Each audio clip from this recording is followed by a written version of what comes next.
bill of lading and every endorsee of a bill of lading to whom the property in the goods mentioned in the bill of lading shall pass upon and by reason of a consignment or an endorsement.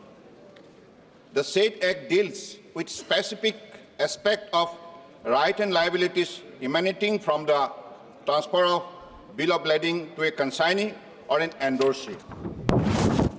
Sir, the bill of lading is a legal document, but not a contract. It is only evidence of a contract. The right and liabilities provided for under this law are not directly emanating from the contract, but from the transfer of the evidence of contract, that is, the bill of lading. The repeal and reenactment of this pre-constitutional law would serve two important purposes. This is very important, sir. Firstly, as an independent, democratic, modern nation, in the 76 years of having become a republic, and also the fastest growing major economy of the world, it is essential that our laws reflect our distinct identity, asmita, desh ki asmita, man swabhiman, without remaining stuck in archaic colonial mindset. In line with the government initiative to do away with pre-constitutional law, more than 1,500 such colonial era legislation already stand repealed. This law was also examined elaborately to assess the need for its repeal. It was concluded through extensive stakeholder consultation that the legislation is highly relevant for India's maritime trade. In the Bill of Lading Bill 2024, a new provision which empowers the central government to issue direction for carrying out the provision of the bill has been incorporated to ensure that the provisions are easily implemented. Further, the repeal and saving clause added in the bill while repealing the 1856 Act will also ensure that any action taken in line with the provisions of the repeal statute are legitimized as long as they are not in contraventions of the provisions of the new law. Hence, it is being introduced as a new legislation incorporating standard provision found in all modern laws drafted in India. This would serve the important purpose of ensuring effective and smooth implementation of the new law, enable ease of understanding, and also facilitate ease of doing business in the contemporary global maritime sector. Since the essence and spirit of the new legislation being considered today remain unaltered, I would not like to elaborate further and would request the August House to consider and pass the Bill of Lading Bill 2024. Thank you, sir. Saeed ji, Mananiya Sadasya Shri Muhammad Hamidullah Saeed ji. Thank you, sir, for giving me an opportunity at the outset. I would like to thank my party, the Indian National Congress Party, and my leader of opposition, Shri Rahul Gandhi ji, for providing me an opportunity to express my views and articulate on the Carriage of Goods Bill 2024. I would also like to thank you, sir, for allowing me to speak on this bill. This bill has great ramifications and consequences on Lakshadweep, my constituency, because unlike any other state and union territory in the country, this bill directly affects Lakshadweep. Most of the goods of transportation are done from the mainland. It is imported from the mainland to Lakshadweep.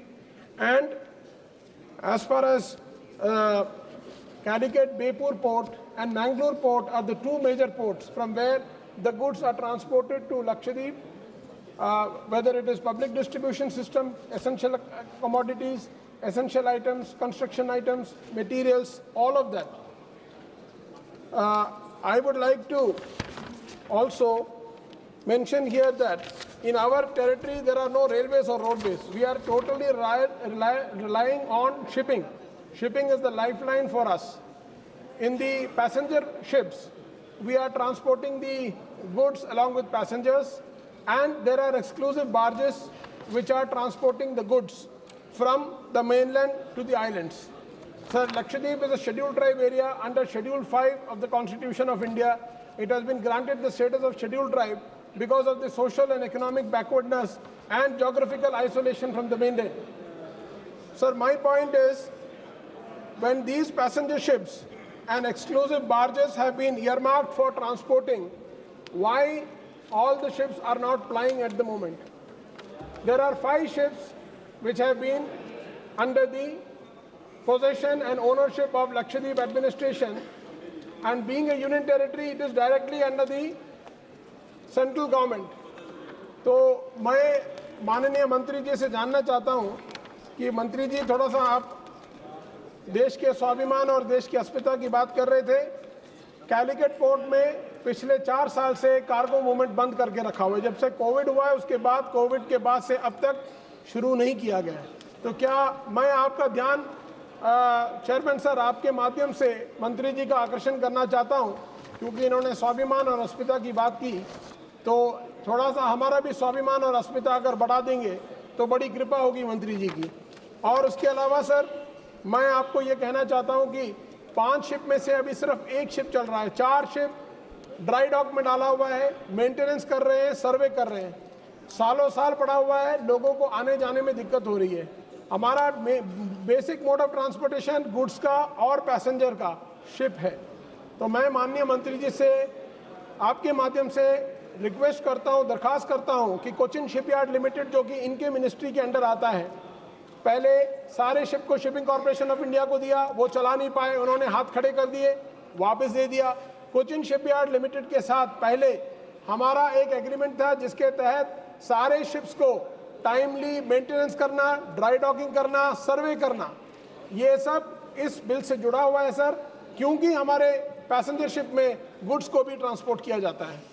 तो इसीलिए मैं आपसे मेरी request है कि honourable minister जो है अपने पब्लिक सेक्टर अंडरटेकिंग्स जैसे कि कोचिन शिपयार्ड लिमिटेड हो गया, शिपिंग कॉर्पोरेशन ऑफ इंडिया हो गया, इसमें आप अपना ध्यान लगा के थोड़ा सा आपने एज अ मिनिस्टर आप उनको डायरेक्शन दीजिए, CSL के चेयरमैन को, लक्षद्वीप एडमिनिस्ट्रेशन को, पोर्ट डिपार्टमेंट को, कि ये कोऑर्डिनेट करके लोगों को ईज ऑफ बिजनेस और ईज ऑफ ट्रांसपोर्टेशन दोनों में आप मेहनत करिए, क्योंकि आपने कहा कि आपका एजेंडा है, आपका ऑब्जेक्टिव है ease of bill, ease of business and ease of this thing. तो ये ईज ऑफ बिजनेस और ईज ऑफ कमर्शियल एक्टिविटी के लिए और ट्रेडिंग के लिए बहुत ज़रूरी है कि you have a very convenient mode of transportation. Unless you do that, it is very difficult to have ease of business, or you can't have commercial or trading activities. Sir, the objective of this bill is to regulate the carriage of goods from any port in India to any other port in India, or any port in India to any port overseas. India से किसी और, India से दूसरे एक port से दूसरे port जाने के लिए, इंडिया के एक पोर्ट से विदेश में किसी पोर्ट में जाने के लिए, उसको रेगुलेट करने के लिए इस कैरेज ऑफ बिल को लाया गया है। ये बताया गया था कि 1854 के कानून को, जो कि ब्रिटिश के ज़माने में बनाया गया था, उसके बाद 1925 में भी एक कानून बनाया है, जिसके बाद विस्पी रूल्स बनाया था, नॉर्वियन जो शिप बिल्डिंग इंडस्ट्री में और कार्गोस और इसके मूवमेंट में जो state of the art work है जिनका, तो उन्होंने इसको किया था। उसमें इंटरनेशनल कन्वेंशंस हैं, जैसे कि contracts, trading contracts, carrier perspectives के माध्यम से, transporters perspective, all of this is regulated, and we follow the international convention, the Hague Convention of 1922, which was amended again in 1978, which was called the Visby Rules and the Hague Rules. It's also called the Hague Rules. So my humble suggestion to the minister and to the honorable minister and to the government through you, sir, is that kindly ensure that to do ease of business, to have commercial and trading activity, you kindly ensure that there is passenger movement and cargo movement and running of the ships important. आप ship को बांध के रखेंगे बिना चलाए, वो भी सरकार के ऊपर, it is like a expense and a expenditure on the government. आप उसको चलाएंगे तो जो क्रू को सैलरी मिल रहा है, जो चलेगा तो और अच्छा है, because you will be able to generate some revenue out of it. You are just tied up these ships, it is not running, so it is making, basically a white elephant for the government.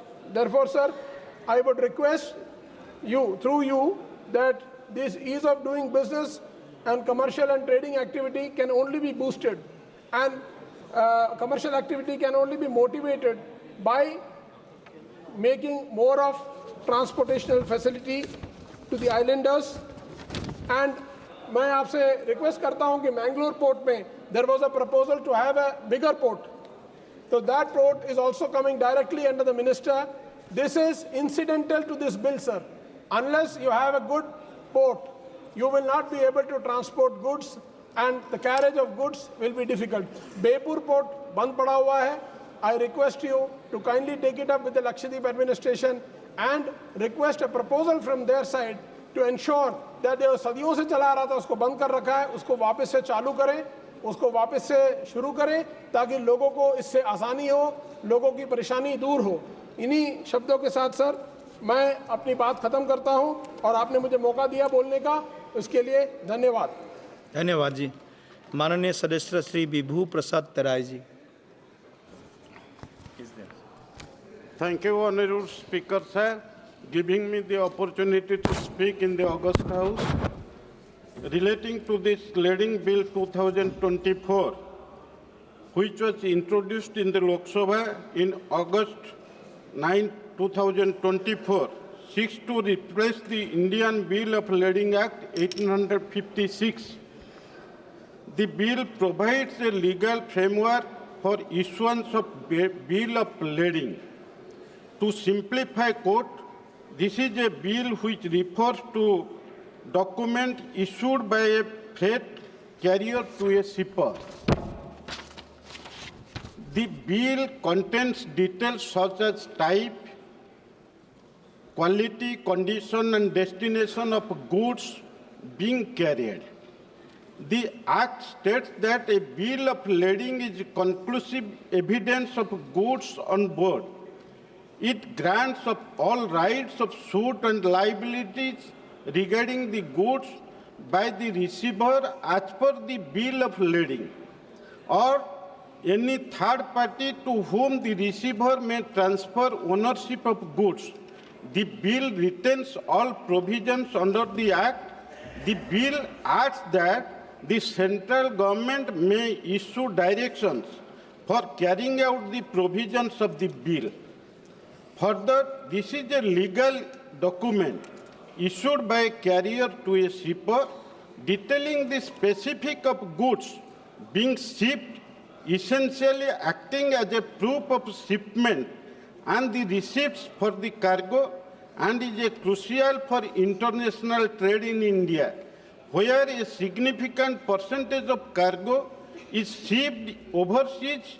Using this document, however, precise data on the exact percentage of cargo shipments in India solely relying on bills of lading is not readily available. So, the Lading Act 1856, which is going to be amended relating to this bill, and Honorable Education Minister for selecting 35 schools as Pradhan Mantri Schools for Raising India.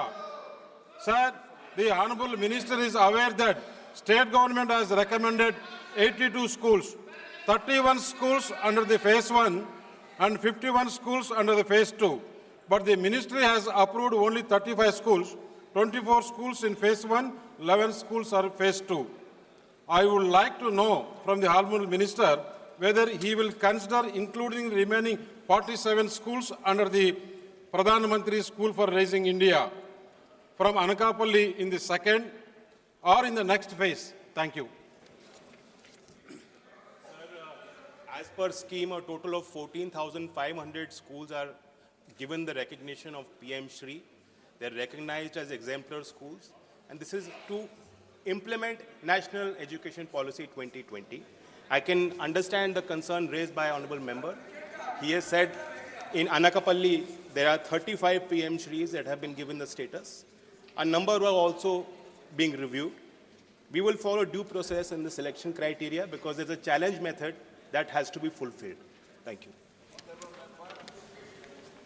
Sir, I am grateful and Honorable Minister for giving more than 1,000 crores in second year for Pradhan Mantri School for Raising India in Andhra Pradesh.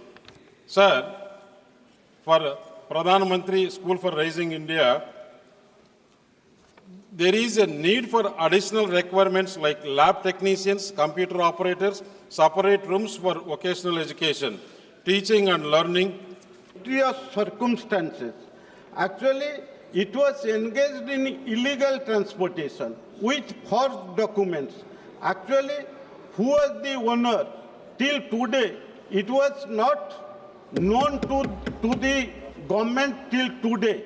It was happened when Congress was ruling the country. At that time, I was the MP of that constituency, Jagatsinghpur MP constituency. Yes. At that time, when this incident happened, at that time, that government of Congress could not trace out the owner of the ship, and till today, it is under the investigation. That's why this leading bill is required, because we know now our government of India, under the efficient leadership of our beloved Prime Minister Narendra Modi ji and Shipping Minister Sarbanand Sonal ji, actually they have taken so many steps to carry out the business relating to sea. Yes. So, in this context, I would like to mention here that Odisha is enriched with so many minerals, like iron ore, manganese, coal, and so many minerals are there. And our coastline is around 480 kilometers from Ganjam to Baleshwar. So many ports have been established, like Paradip, Gopalpur, and Dhamra ports are there. So it is also the planning of our government of India. It is the planning of our Honorable Shipping Minister and beloved Prime Minister. So many ports will be established, not only all over India, in our states also. Yes. So, if by the government and by the PPP mode of investment, so many ports are going to be established in Odisha. In this context, I would like to say that this is just to reiterate this House that India has a fleet strength of 1,526 vessels with 13.75 million gross tonnage in 2023. During last 1 year, 6 vessels has been added to the fleet. Available data points to the fact that approximately 95% of India's total cargo is transported by sea, meaning that vast majority of cargo shipments in India are done via maritime transport. This translates to around 95% of the country's EXIM merchandise trade by volume being moved by sea. So, in this context, I would like to say, by this act, which our government has decided to enhance the business by sea route, so it can strengthen our economy. That now, what relating to the strengthening our economy in 2027, our beloved Prime Minister has, there is a target that around more than 5 trillion core economy will be there Now we have already reached in 4.4 lakh, 4.4 million dollar is there. So that's why when we are going to become the third largest economy in 2027, in this context, the business relating to sea route. So in which way our government has taken steps, efficient steps, so that in future our country will become a developed nation in 2047. It is a step taken by the central government. That's why, yes, again, I would like to reiterate that our beloved Prime Minister and our Shipping Minister, in which way they have taken this bill so that it will enhance our and strengthen our economy in future. Thank you. Thank you, Honourable Member. Honourable Member, Srimati Pratima Mandalji. Pratima Mandalji. Pratima ji.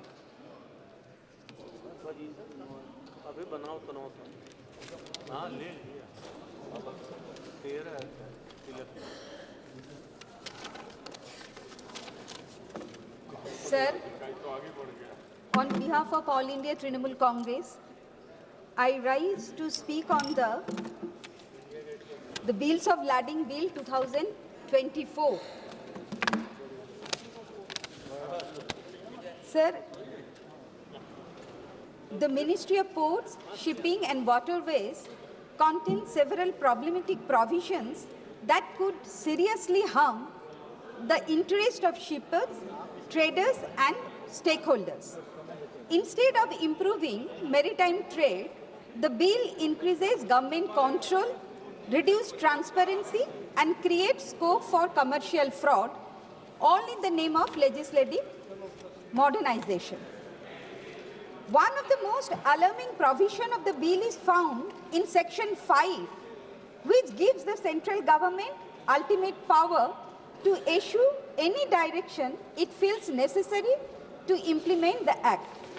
This means the entire authority over maritime shipping will now be controlled by the central government, leaving no space for state governments, traders or industry stakeholders to influence policy making in coastal regions. This provision clearly reflects an attempt at centralizing power in the hands of the central government. It also allows the Ministry of Ports, Shipping and Waterways to intervene in any shipping transaction without any valid justification, violating the principle of cooperative federalism and reducing the autonomy of shipping business and traders.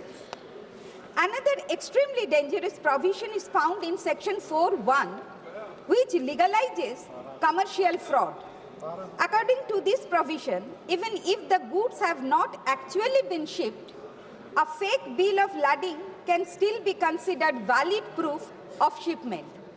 Such a provision would also open doors for smuggling, black market trading, and international money laundering. Small traders, especially exporters, would be highly vulnerable as they could easily be defrauded without any legal remedy. This provision also significantly damages India's trade credibility as international companies may refuse to conduct business with India due to the increased risks of fraudulent transactions. Sir, the government has repealed the Indian Bills of Lading Act 1856 without introducing any significant improvement to maritime trade except for centralizing power under the Ministry of Ports, Shipping and Waterways. This is merely a ploy to introduce unchecked government power over maritime commerce. Another extremely unfair provision appears in Section 2 of the bill, which states that all legal and financial liability for any dispute or contract breach will automatically fall on the consignee. That means the person receiving the goods. So this means that even if the shipping company or the seller is at fault, the consignee will still be held legally responsible. This is extremely unjust, especially for small businesses, SMEs, and exporters who may end up paying heavy penalties for mistakes they did not commit. So this provision discourages smaller companies from engaging in maritime trade. It also completely ignores consumer protection, as the bill offers no legal remedies for consignees who receive faulty, incomplete, or fraudulent shipments. So another major flaw of the bill is that it does not regulate freight charges. Shipping lines, freight companies, and consignment agents often increase freight charges arbitrarily, especially for small businesses. The bill does not set any regulations or price caps, which can massively affect small and medium-scale enterprises as they will struggle to afford shipping costs. So instead of supporting small businesses, the bill appears to protect large shipping corporations, allowing them to charge any price they want without government regulation. So this would further push small businesses out of maritime trade. Weakening India's domestic market, the bill exhibits a clear pro-corporate bias, offering no protection to smaller trades or exporters. The bill gives the central government complete power to control shipping lines, manage shipping documents, transfer ownership of goods, and interfere in private maritime contracts. It could also use this power to manipulate trade for its own political or economic interest, or target specific businesses by obstructing their trade. This will significantly harm India's ease of doing business ranking, as business will have to operate under constant government interference. Additionally, this paves the way for political favoritism, where only a few selected companies may receive special treatment from the government, while others may face obstacles in their shipping operation. The bill provides no role for state governments in regulating maritime trade, despite the fact that they have a direct stake in port infrastructure, employment, and trade revenue. Excluding states and undermining local governance will severely impact local economies and port revenue generation. The vague and open-ended language of the bill also increases the risks of corruption in maritime trade. The bill creates three major loopholes. Number one, Section 4 allows fake bills of lading to be legally accepted even when no goods have been shipped, making commercial fraud easy. Number two, Section 5 gives the government unchecked power to interfere in shipping contracts without any valid reason. And number three, Section 2 shifts all legal and financial liability onto the consignee, even if the fault lies with the shipping company or seller. These loopholes will encourage massive corruption, large-scale smuggling, and fraudulent trade practices. It will destroy accountability in maritime trade and make it easier for legal activities like smuggling and money laundering to thrive. Sir, the bill also creates confusion and uncertainty in international trade. Foreign investors and shipping companies may feel hesitant to do business with Indian traders because the government now has the power to make sudden policy changes or interfere in trade contracts. This could damage India's reputation in global trade and may even lead to trade restrictions, penalties, or sanctions against India for not following international shipping standards. The bill also fails to modernize maritime trade by completely ignoring digitalization, making it harder for India to keep up with modern global shipping practices. Modern maritime trade also requires arbitration, framework, or mediation systems to resolve conflicts efficiently, which are clearly absent here. The Bill of Lading 2024 is not a progressive legislation amid a modernizing trade. Instead, it is a blatant power grabbed by the central government to centralize maritime power. Sir, I would like to mention here that the Haldia dock complex is connected to national waterways. 1. The port is connected with the riverine ports of Bangladesh and Indian state of Assam by National Waterway 97, Sundarban Islands Waterways and Indo-Bangladesh Protocol Waterways. Sir, I would like to draw the attention of the Honorable Ports, Shipping and Waterways Minister. Sir, every day, more than 100 large cargo ships come from our neighboring country, Bangladesh, to India for trading purpose by using the waterways of Sundarban.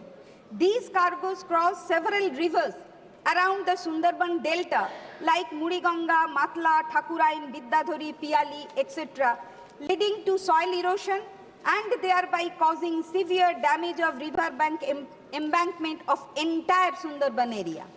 Agricultural lands and ponds are getting polluted and becoming infertile, and mud houses of the residents of Sundarban are being damaged by saline water which passes through the broken embankment.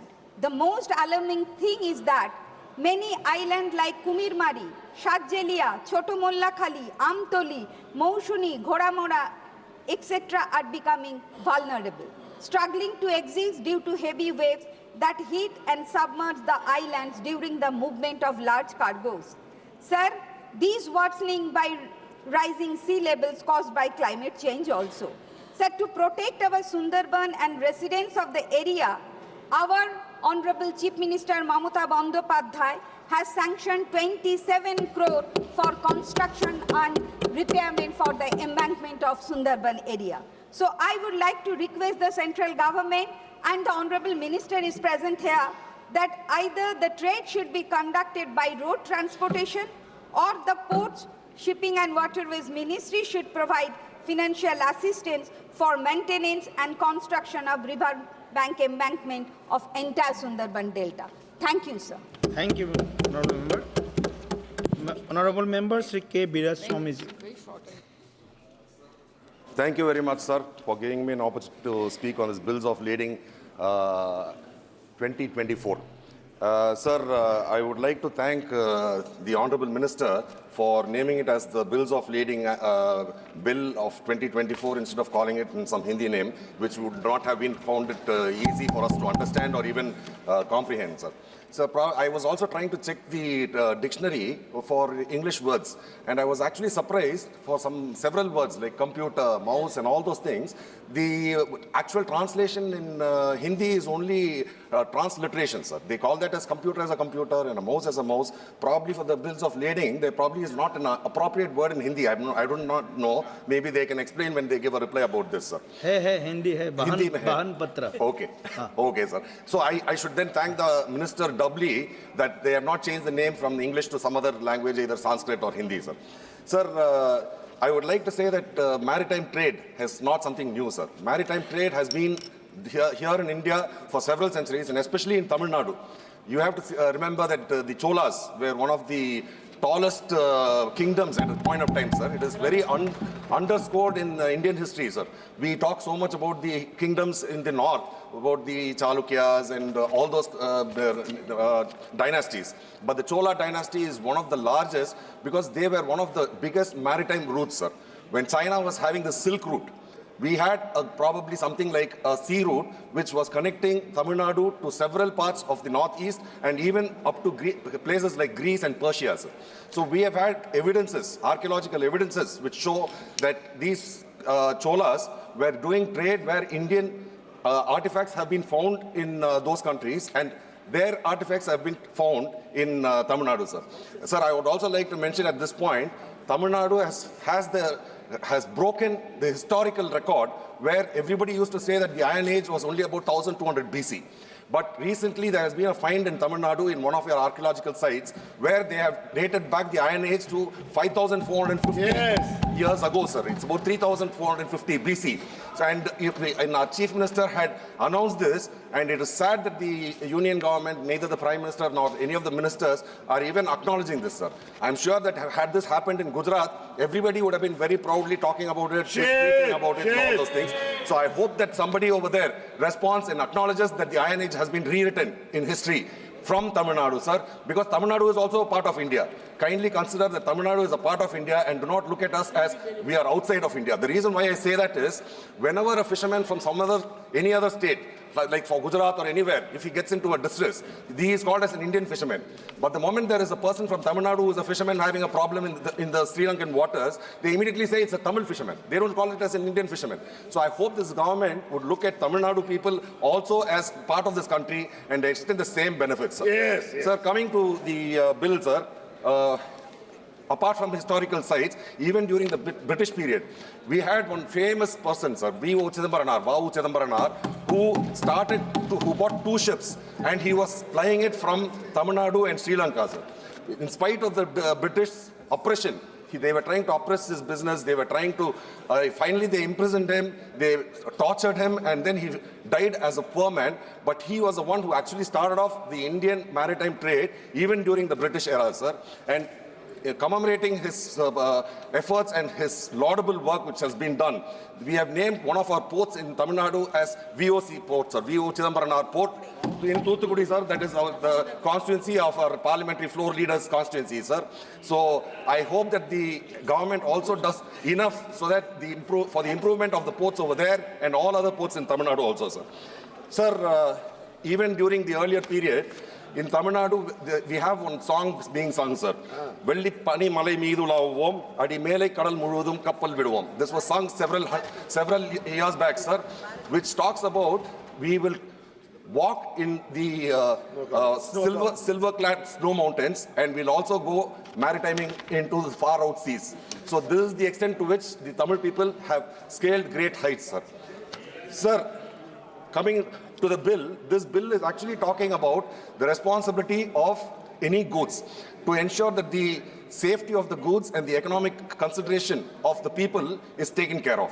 So there is a person who is going to be sending a product, goods, and it is being shipped where the carrier is responsible for it, and on the receiving end, the person who is finally going to get that. So all these people's interests have to be taken into account. So for this, they have something called as a bill of lading, sir. And this bill of lading is something which is a physical format, sir. Sir, I'm surprised because this government talks so much about advanced India, shining India, and electronic India, and all these things. But this is a process where several countries have started using something called as an electronic bill of lading, sir. You don't need to have a physical copy. The only reason why they have changed this bill is because this act, Bills of Lading Act, is of 1856, sir. In fact, they had made a presentation of this bill in the parliament. Sadly, when I went to attend that, there was not even a facility for translation, sir, and the presentation was made in Hindi. Then I had to have somebody sitting behind me, and then I had to have him translate that to me in English, and I had to take part. Inside the parliament, that MPs from several states are coming and the translation is not available, was actually a very, very sad state of affairs. So after that, I went and complained to the Honorable Speaker also, and he assured that in future that all parliament meetings which are held inside the parliament, they will have translation services provided. And even when the officials were presenting, I went through the bill and I asked them, what is the purpose for changing this, this bill? Why are you bringing this new bill? They said, sir, there is no change excepting the year in which it is being made. It was 1856 and now this is 2024. Other than that, there is absolutely nothing which is of any significance or importance, and there are no new provisions. एक panel member आदरणीय मंत्री जी ने अपना introductory speech में इस bill का क्या किस कारण से why this bill has been taken into consideration. This was well spoken by the Honourable Minister when he was giving his introductory speech. You were not supposed to be here at that time. So you please listen to him carefully, and then, but what you have talked in his chamber, it is not to be mentioned here. You talk about the bill. Yes, please go. No, You no, did please. not, you did, Please, sir, please. you did not understand what I am trying to tell you. Okay. No, I am. You please play it. Sir, I was not referring to the minister's speech at all. I was only stating that the person who had made the presentation. Okay. You can ask. It is all video recorded, sir. It is available on YouTube even today. You can go and see. You can Honourable see Minister, the you have interactions. to check it. The Who is the officials man? are the ones Who who is the gave me officer this who reply speak when like I him? inquired about this. You have to check it. Honourable Minister. Yes, please. Just a minute. Honourable Minister, just a minute. Respected sir, actually in this regard, whatever presentation was made, it was all being done by our senior officials, and all the queries, whatever Honourable Member of Parliament raised, it was effectively addressed. And I believe that's the provision was created there and comfortably done. I don't see any controversial issue to be raised out of this kind of this thing. Yes. But if you look, if you respected like every member of parliament, please, respected member of parliament, please let us stick to the provisions of the statute. I think that would be better. Okay. Thank you. Honourable member, please. Just a minute, please. I am allowing him. Please, honourable member, just. Kone Mujiji, please. Sir. What? Why is the chair speaking for the treasury benches? You are supposed to protect us. I am also, allowed. sir. I am allowed. Yeah, For the treasury benches? No. You are representing us also. No. You are representing this chair us is for also, all. sir. Yes, that is exactly what Honourable you're saying. member, very strong, honourable member. Custodian of the... Sir, Yes, I know. No, sir. I will clarify the misunderstanding. Okay. No, sir. Sanjay, sit down, Sanjay. Sir, you had assumed that I was not here when the minister made his presentation. I would like to correct that I was here when the minister had made his presentation. But you did not understand what I was trying to say. What I was trying to say was that during the meeting over there, the officials, they told us that there is no change in the provisions or any of the content other than the year in which it is being done. So I asked them, is it because it was during the colonial period that this bill was brought, that this act was brought, that they are changing it, and they just laughed. So I'm just wanting to highlight. I truly understand what you have saying. I truly understand. But if any member, when the meeting was going on, when any officers speaks like this, just clarify, Honourable Minister, I have given the scope to clarify his stand. No other intention is there. Please. Biraswamiji, please. Sir, I'm actually grateful that you are asking for a clarification immediately then and there, but I hope that on more sensitive issues, the chair will always behave in such a way where the same fairness is extended to all the members in the opposition benches, sir. So because we have found that several times, though we keep screaming, even if we come to the middle of the well and we keep screaming, that none of these are being addressed, sir. Most of the time we are being ignored, and usually it is the protocol of the House. When the House is not in order, the House will not run, sir. But here we find that several times, like even if there are 50 MPs inside the well and shouting, the House is running comfortably where the person is the chair is not at all bothered about this. In fact, this morning also. Please come to the point. No, sir, you brought me here, sir. I was actually going in a different path. हर दिन well में आते हैं sir, हर दिन well में आते हैं और हर दिन शोर शराब करते हैं, रक्कस करते हैं, ऐसे इनका हिसाब से जाते हैं तो पार्लियामेंट चल ही नहीं सकते। हमको तो गवर्नमेंट बिजनेस भी है और जो कुछ भी वो लोग बोलते हैं वो भी हमको सुनना है, हम सुनने के लिए आते हैं। Thank you, Mantra. We are only following your precedent, sir. What we are following what you did when you were in opposition, the same democracy we want, and we are trying to follow the same thing, sir. We are not doing anything undemocratic, sir. We are not doing anything undemocratic. So you started it, sir. You started it. No. It should be clear for all members. Sir, you have to understand, Tamil people are people where we are of the belief and faith that wherever we go, every one of them is a relative. They are all related to us. So this is the saying with which Yadum Ure Yavarum Kele. So this is what we believe in, sir. But most of the people in the treasury side, they do not see Tamil people as their relatives, sir. They are looking at them as, see, you can look at them as foes, political foes, but you're looking at us as enemies. So we have a spirit where Sendriduveer ettu thikkum. Sir, I am talking on the bill. Please keep quiet. Sendriduveer ettu thikkum. Collect enemy word should be example. Sir, can I? The enemy is not unparliamentary. No. The enemy is not unparliamentary. He can speak.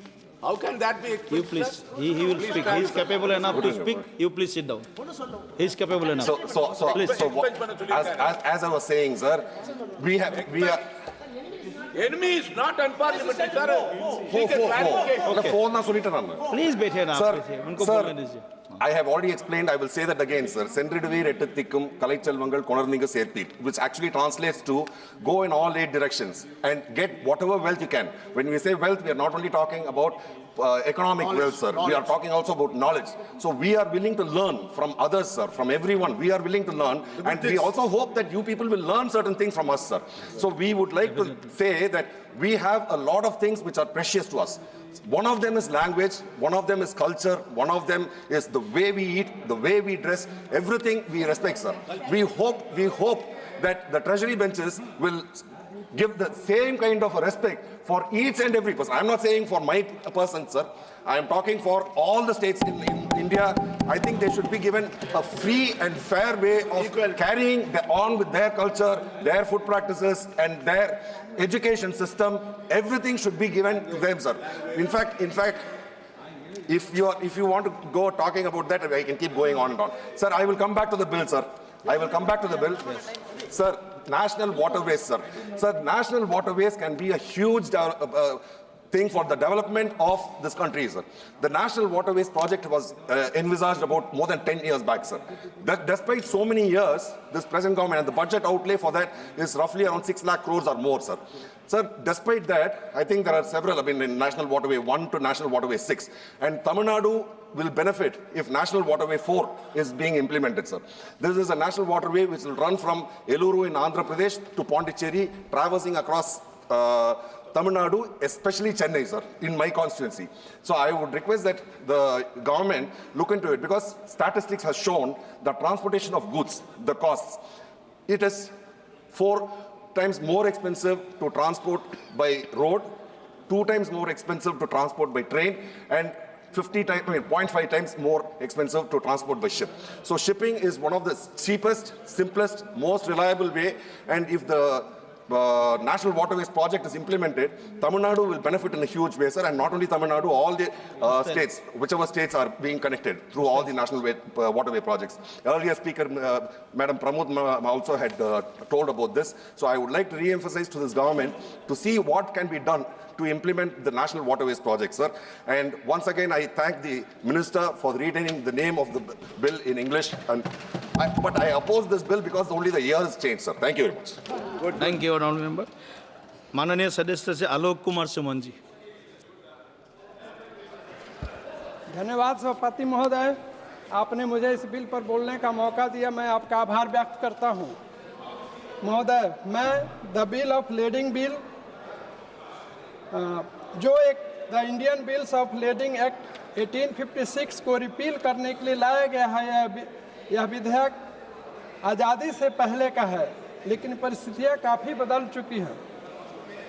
इसलिए यह आवश्यक हो गया था कि 1856 के act को वर्तमान के समय के अनुसार से इसमें बदलाव लाई जाए। विधेयक में 1856 के एक्ट में सब्सटेंस या स्पिरिट ऑफ एक्ट में बहुत ज़्यादा बदलाव नहीं किया गया है, लेकिन कुछ नए प्रोविजंस को लाया जा रहा है ताकि जहाज पर माल ढुलाई आदि से संबंधित प्रोविजन सरल हो सके। महोदय, जैसा कि हम सभी जानते हैं, विश्व में व्यापार सिमिलेस की तरफ बढ़ रही है। द बिल्स ऑफ लेडिंग एक रिसीट का पार्ट है, कॉन्ट्रैक्ट का पार्ट है, साथ ही साथ ऑनरशिप का पार्ट भी है। इस विधेयक में एक की एलिमेंट भी है। महोदय, वर्तमान विधेयक के सेक्शन 2 में बिल्स ऑफ लेडिंग के अधिकारों को कॉन्साइनी या इंडोर्सी के निहित में उसके हित में किया गया है तथा सभी सामानों की लायबिलिटी जो कि उनके नामों में उल्लिखित है की गई है। महोदय, the bill of lading bill 2024 के सेक्शन 3 में यह प्रोविजन लाया गया है कि जहाज पर माल भेजने वाले असली मालिक के अधिकारों में छेड़छाड़ नहीं हो। इस विधेयक के सेक्शन 6 में केंद्र सरकार को सक्षम बनाया गया है कि इस अधिनियम के सभी अथवा किसी भी प्रावधान को उपयुक्त समझकर निर्देश जारी कर सकते हैं। महोदय, वर्तमान विधेयक समुद्र के रास्ते माल की ढुलाई संबंधी एक कानूनी दस्तावेज है। भारत में समुद्री विरासत 7,500 किलोमीटर विशाल और गतिशील है। वर्ष 2023 में विश्व के व्यापार में 16% का योगदान रहा है। महोदय, भारत समुद्री क्षेत्र वाणिज्य, कनेक्टिविटी और अंतर्राष्ट्रीय सहयोग के लिए एक महत्वपूर्ण कड़ी के रूप में उभर रहा है। यह देश के व्यापार का लगभग 95% मात्रा के हिसाब से और 70% मूल्य के हिसाब से संभालता है। वर्तमान विधेयक के पास होने से यह स्वीकृति मिलेगी कि माल किसी विशेष जलयान से निर्दिष्ट गंतव्य तक सुरक्षित भेज दिया गया है तथा सही सलामत पोत मालिक की कस्टडी में आ गया है। महोदय, मैं इस महत्वपूर्ण विधेयक पर अपनी बात रखते हुए माननीय मंत्री जी पोर्ट्स, शिपिंग और वाटरवेज का ध्यान अपने नारायणी रिवर फ्रंट की ओर आकृष्ट करना चाहता हूं, जो मेरे संसदीय क्षेत्र गोपालगंज में है। विगत वर्षों में मंत्रालय ने 6.62 करोड़ रुपए इसके लिए आवंटन करने के बाद काम भी शुरू किया गया था तथा 2 घाटों को बनाया भी गया था। गंडक नदी या नारायणी नदी को नेशनल वाटरवेज 37 घोषित किया गया था, जो भैंसा लोटन बराज से गंगा नदी हाजीपुर में नेशनल वाटरवेज 3 में मिलाने की है। सरकार के स्टडी रिपोर्ट में भी यह जल मार्ग विकास के लिए उपयुक्त पाया गया है तथा शिपिंग और नेविगेशन इसके माध्यम से किया जा सकता है। महोदय, सदन के माध्यम से मैं माननीय मंत्री जी से आग्रह करता हूं कि नारायणी रिवर फ्रंट के जल मार्ग 37 को विकसित करके पोटेंशियल कार्गो का परिचालन शुरू किया जाए ताकि मेरे संसदीय क्षेत्र गोपालगंज भी जल मार्ग से व्यापार कर सके। महोदय, मैं इन्हीं शब्दों के साथ अपनी इस बिल पर अपनी बात रखते हुए बिल का समर्थन करते हुए अपनी बात समाप्त करता हूँ। धन्यवाद सभापति महोदय। धन्यवाद माननीय सदस्य। Honourable member Shri M Shri Bharat ji. Thank you, sir.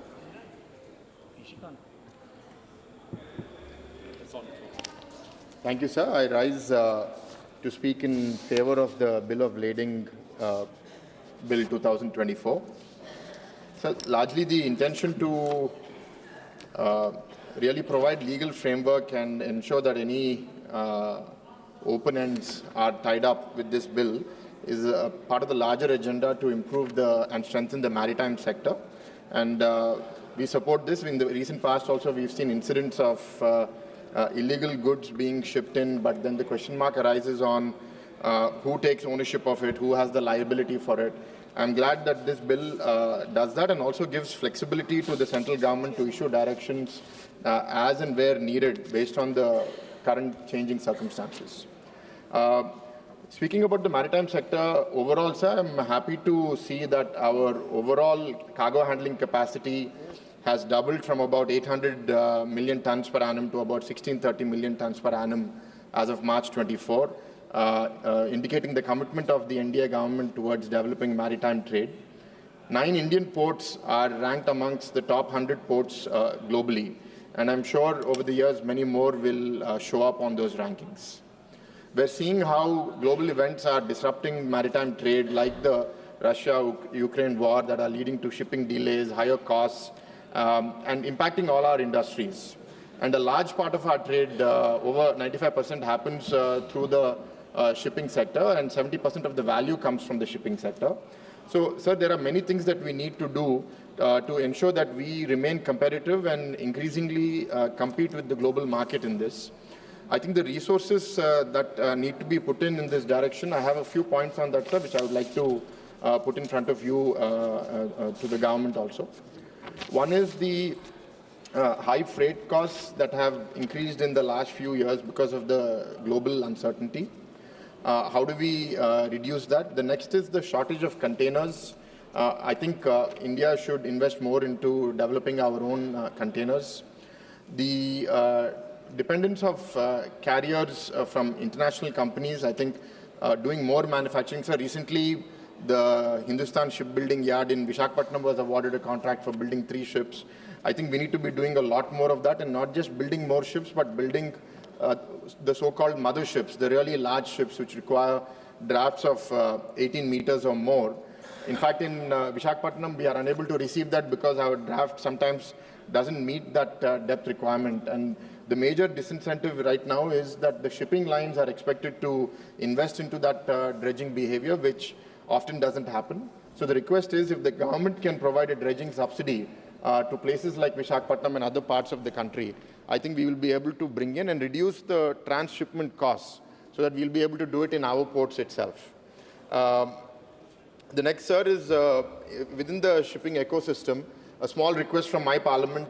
We have invested about 100 crores to develop a cruise terminal in Vizag port, but not having an e-visa facility over there is limiting our ability to conduct more cruises over there. Request that the government takes a favorable view on that. I also want to appreciate the government for the turnaround time in major ports. In 2013-14, it was about 94 hours. Now it has come down to 48 hours in 23-24, showing a massive improvement in the efficiency of the shipping sector. And there are many other points, but overall, I think investment into this would be critically relevant for our future, and Andhra Pradesh would be very happy to partner on this, because recently we have announced our maritime policy. We have almost 1,000-kilometer coastline, and we have notified about 14 ports, both large and minor. And we will actively seek the support of the central government and support any regulation that makes this industry more transparent, more agile, and more ready to adapt to the changing global conditions and make us a competitive force in the maritime trade. Thank you. Honourable member Sri Birendra Singh ji.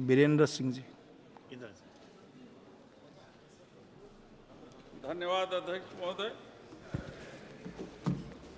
आज मैं Samajwadi party की तरफ से वाहन पत्र विधेयक 2024 पर बोलने के लिए खड़ा हुआ हूं। समुद्री जलमार्ग निश्चित रूप से आयात और निर्यात का एक अच्छा साधन है और केंद्र सरकार का एकाधिकार होने के कारण और राज्य सरकार को कोई विशेष उसकी सहभागिता नहीं रहती है। जल परिवहन पोर्ट हमारी आर्थिक स्थिति को बढ़ाने का बहुत महत्वपूर्ण साधन है और जिसपे आयात और निर्यात करने वाली एजेंसियों के माल की सुरक्षा, माल ढुलाई और उनको देश विदेश से आयात और निर्यात करने के लिए इतनी सस्ती परिवहन सेवा संभवतः जो है देश में नहीं है। हम चाहते हैं कि जो विधेयक लाया गया है उस विधेयक में व्यापारियों के माल के सुरक्षा की गारंटी हो, डैमरेज और वारफेज चार्ज जो पोर्ट पे लिए जाते हैं उसके बहाने जो व्यापारियों का शोषण होता है वो शोषण को कम किया जाए और उसका सरलीकरण किया जाए और जो माल डैमेज हो जाते हैं इंश्योरेंस कंपनियां उस डैमेज माल का मुआवजा भी वो देने से कतराती हैं।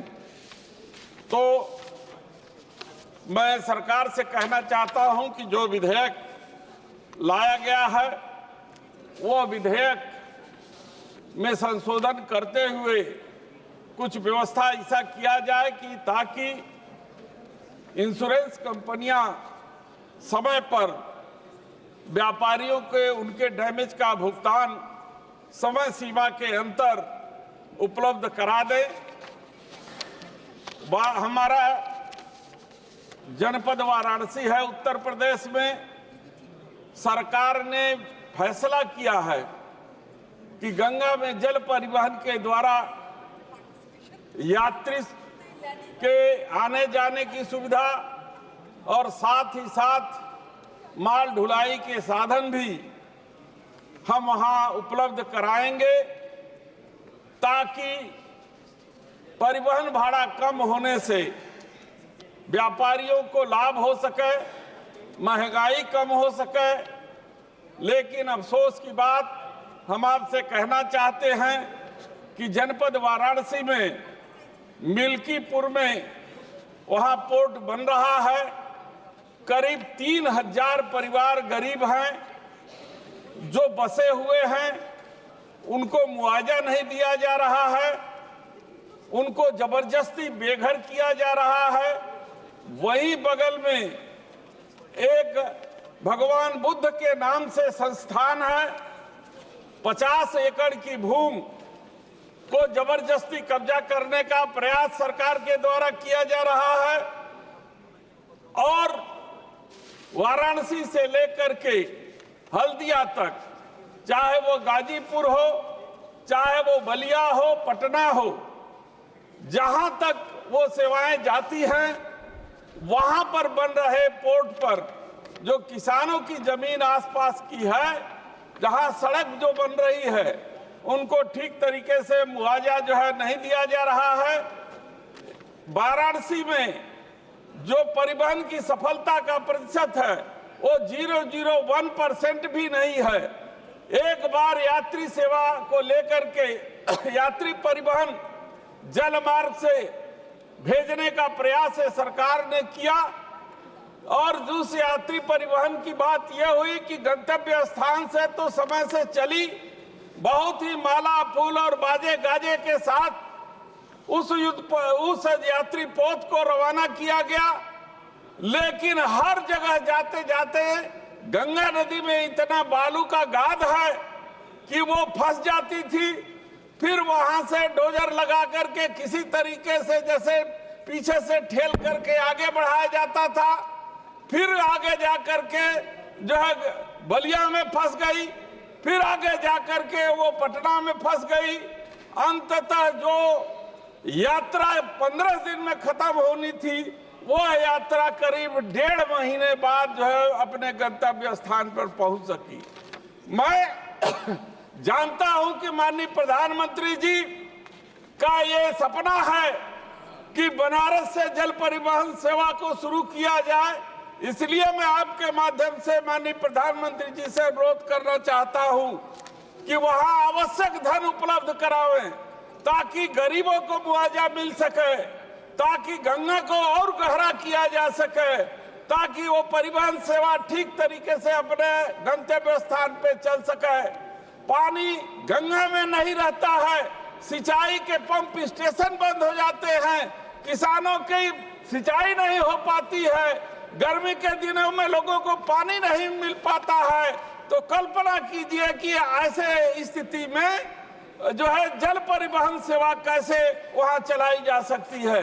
इसलिए मैं आपसे इस विधेयक पर अपनी बात रखने के लिए आया हूं कि आप आवश्यक धन उसके लिए उपलब्ध कराइए, और जो मैंने पहले कहा कि जो आयात और निर्यात करने वाले व्यापारी हैं उनका शोषण न हो सके, उनको इंश्योरेंस हो सके डैमरेज और मार्फेज चार्ज के जरिए, ये सारी व्यवस्था आप करें ताकि ये सस्ती परिवहन सेवा देश को उपलब्ध हो सके। मैं माननीय अध्यक्ष जी को धन्यवाद देते हुए अपनी बात को समाप्त करता हूं। धन्यवाद जी। माननीय सदस्य से अरविंद सावंत जी। Thank you, Chairman sir. The bills of leading bill 2025-24. On this bill, I would like to express my views over here. The Honorable Minister has placed it with some recommendations, some comments on it. While doing so, he spoke about the Asmita of India. I did not understand where the Asmita lies in the bill. Because the bill was a colonial bill, was there in 1925, which was based on the Visby rules, Huggen Visby rules. Those have been changed. Simplification has been done. You yourself have accepted it, that you have done a simplification in the bill. The major changes in the bill is replacing the bill, the term rules, with applicable rules reflecting modern standards. The bill also grants the central government the authority to amend these rules through notification in the official gazette, allowing for a swift updates while maintaining parliamentary oversight. I welcome this bill. It's not that I'm opposing the bill, but there are certain lacunae in it. The perspective of the bill, the aim of the bill, the object of the bill. While doing so, do we look at the fact, what is happening practically? When you say that the substantial aspects of the said act are relevant in the present context, since it is a pre-independence legislation, the language therein requires simplification without changing the substance or spirit of the provision so as to bring in line with the drafting practices followed in recent Indian statute and in order to facilitate ease of understanding. With the ease of understanding and ease of business, there are two terms are different little bit, I feel. Simplification of the language of the provision of the Act by dividing long sections into sub-clauses in the bill for ease of understanding to the extent possible without changing the substance or spirit of the provision. The fact that you have not changed the spirit, not the structure also, not the substance also. So what is the change in it? And what for it has been brought? Just for the sake of that, it was a colonial bill. Now Indian government is bringing this bill. So therefore the asmita is coming in your mind. I don't know where the asmita is lying in this. But the fact remains, sir, some of the clauses when you say that right of stoppage of transit or claims for a freight not to be affected. Now right of stoppage of in transit, the pirates are also stopping it. What is the provision to protect that? Something has to be seen in in any port. The jurisdiction of the sea miles is given to the state government. Certain level, certain areas, certain kilometers, the state government will control. Beyond that, the central government will control. International border also comes in. It happens in the case of the fishermen also. But now the case is that stoppage, when you want to do the stoppage, any right of stoppage in transit or any right to claim freight against the original shipper or owner, any liability of the consignee or endorsee by reason or in consequences of his being such a consignee or endorsee or of his receipt of the goods by reason or the inconsequences of such consignment or endorsement. This is not a simpler language.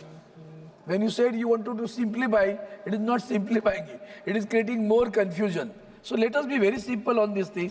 And the most dangerous part of it is, as far as I am concerned, I feel that the central government may give such direction as may deem necessary for carrying out all or any of the provisions of this act. Now there lies the issue. There it is challenging to the federal structure of the country. It's my opinion, because we have a maritime board in the state. Now what will happen to the maritime boards in the state? You want to do something good. The loading is done at one port, the unloading will be done at the other port. In between the transit is there. In transit, I have said about the pirates also. Now once it arrives over here, what exactly we are going to, the consignee will be, or endorsee will be responsible for suit and everything. That is correct. That's the correct provision. But the fact remains, sir, when you want to do this, you have to have a good ports and have to have a maritime board which is functional at the state level.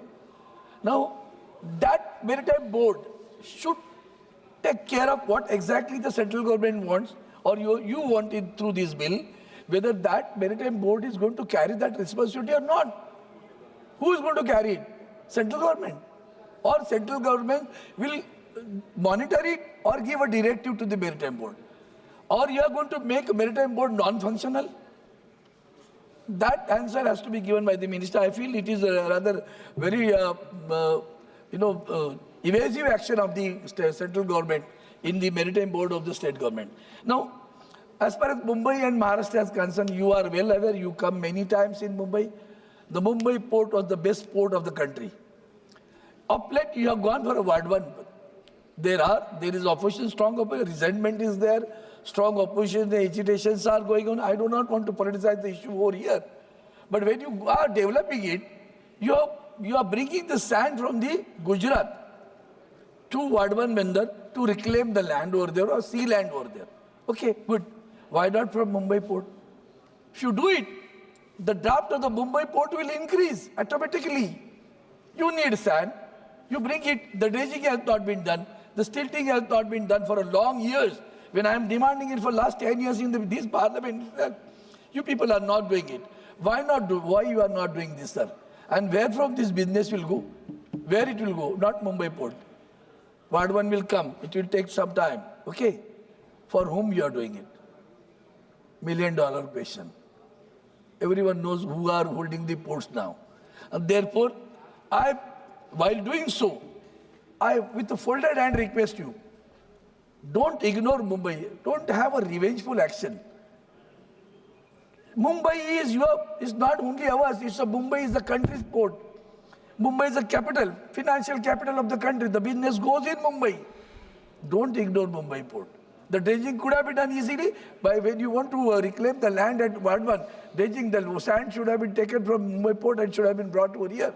It is not being done. And I feel with the bill, the intentions are good, the simplification is good. It's not a question of Asmita. It's a question of business itself. To make a ease of business, these provisions are there. I can understand that. But I expect you, at least Sonowalji, during your tenure, as you are taking some right steps, some policy, additional policy I'll tell you. Now the encroachment is, you have given some, Mr. Shankar is the secretary, I think, over there with your department. He has given some optimistic answer to me now because the encroachments which are there on the port had to be removed and they should be rehabilitated. There also we have to go for a policy. If you're going to do the ease of business, that also is hampering. So that also has to be thought that you have moved a bit in this direction. I, with full delight, say thanks to that. But we'll have to come to a final achievement by rehabilitating those people who are here, residing over there. That should also be done. The Mumbai port should be taken up. You must give a priority for the redevelopment of the Mumbai port. Sir, thank you so much, sir. Thank you so much. धन्यवाद जी, धन्यवाद. माननीय सदस्य श्री रविंद्र वाइकर जी.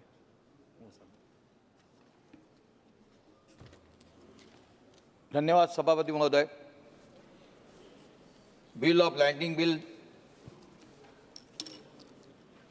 2024 पर बोलने का अवसर देने के लिए पंतप्रधान श्री नरेंद्र मोदी जी, पतन पोत परिवहन और जलमार्ग मंत्री श्री सर्वानंद सोनावाला जी और सरकार का सहृदय से आभार व्यक्त करता हूं. ये विधेयक समुद्री व्यापार यानी मैरीटाइम ट्रेड को सुगम और पारदर्शी बनाने तथा ईज ऑफ डूइंग बिजनेस को बढ़ावा की दिशा में ऐतिहासिक कदम है. सबसे पहले मैं माननीय प्रधानमंत्री जी का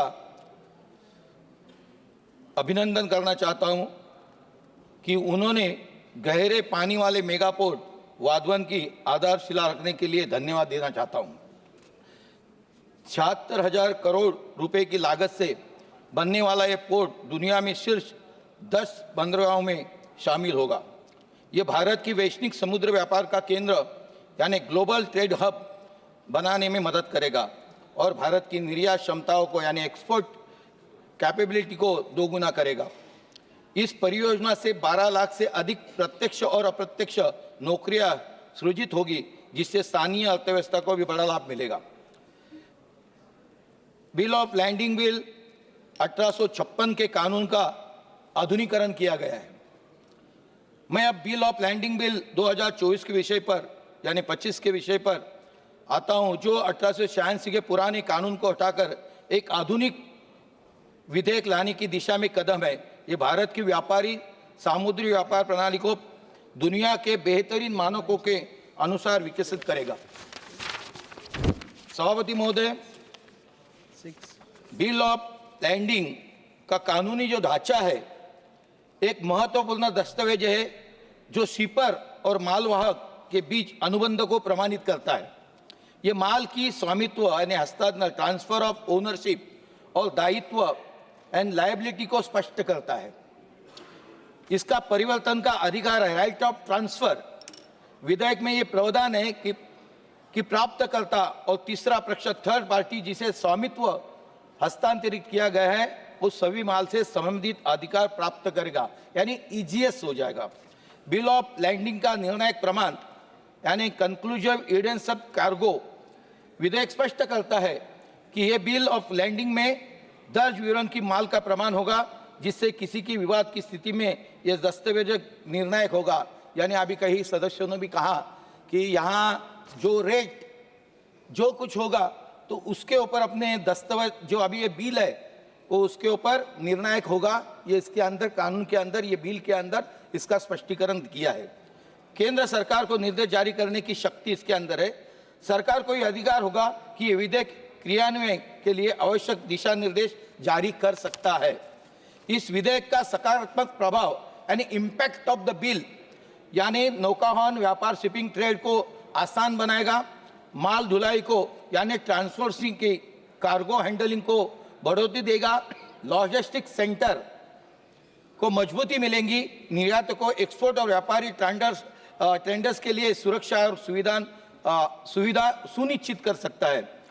मैं इसके माध्यम से आपके माध्यम से भारत में समुद्री व्यापार का विकास महत्व बताना चाहता हूं कि 2014-24 में भारत के प्रमुख बंदरों में कार्गो हैंडलिंग की क्षमता यानी मात्र 800 MTPA की जो थी, जो मार्च 2024 तक 1400 MTPA हो गई है, यानी दुगनी हो गई है।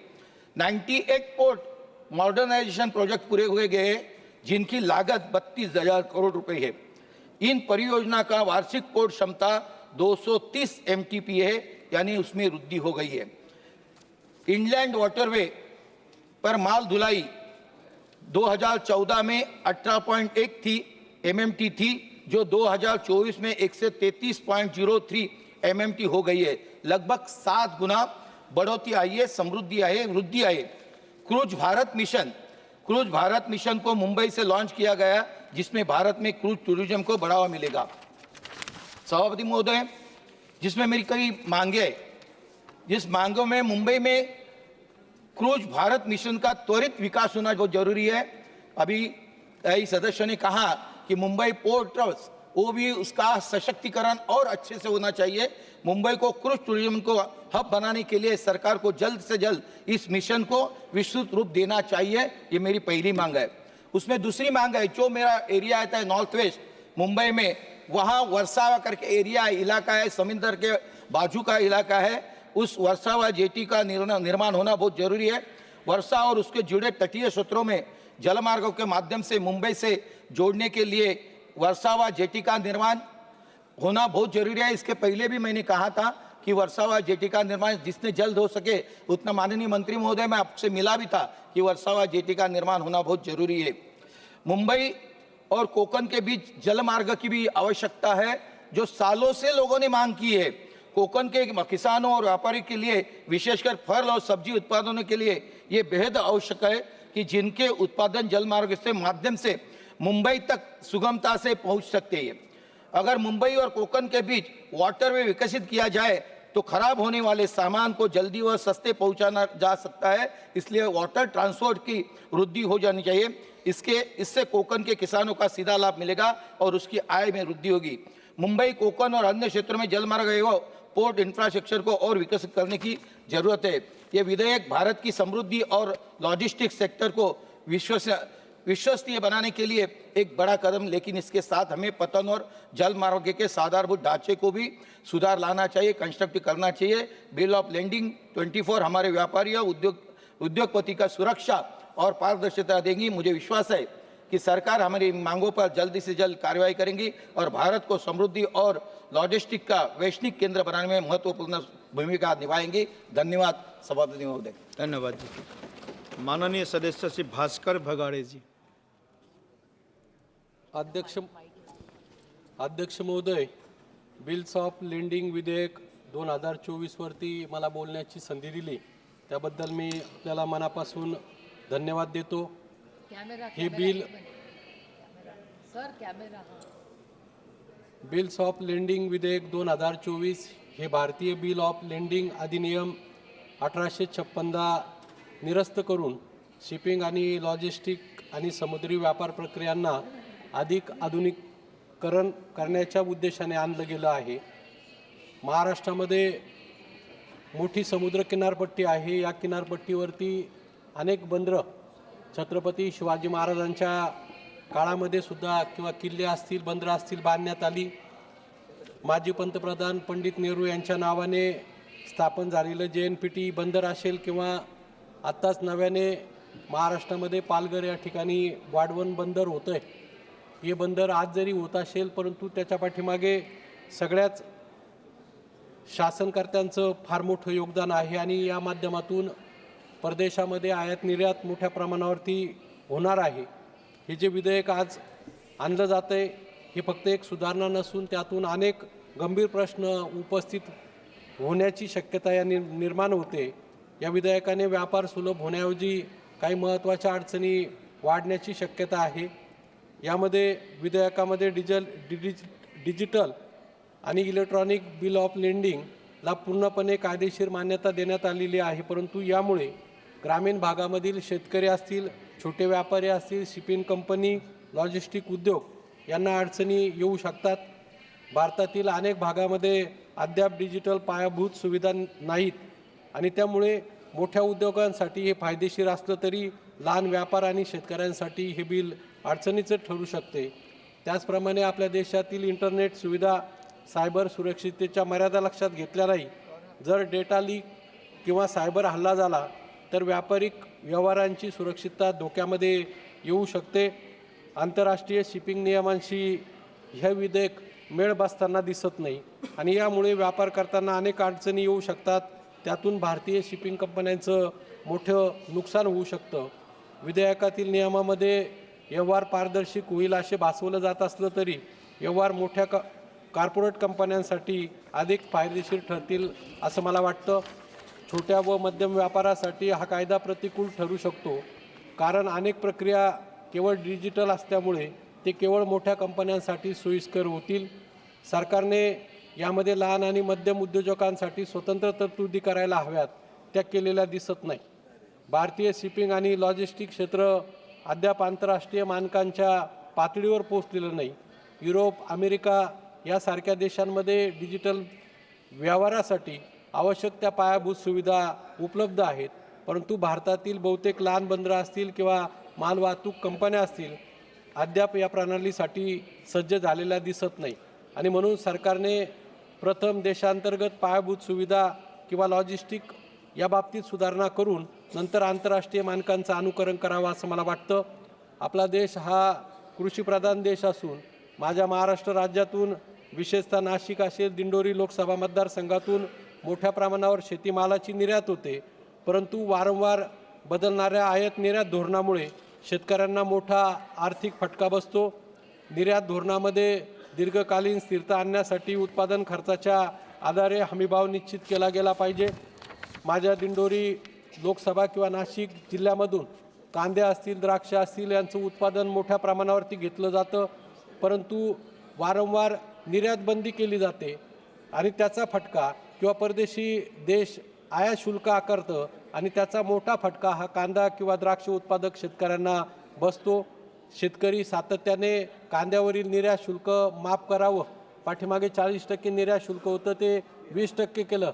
आजही माझ्या मतदारसंघामध्ये लासलगाव ही आशिया खंडातील सर्वात मोठी कांदा उत्पादक बाजारपेठ आहे. त्या ठिकाणी शेतकऱ्यांनी सकाळी कांद्यांचे लिलाव बंद करून निर्यात शुल्क 0% करावे अशा प्रकारची मागणी केली आणि त्यामुळे हा शेतकऱ्यांचं मोठ्या प्रमाणावरती या माध्यमातून नुकसान होतंय.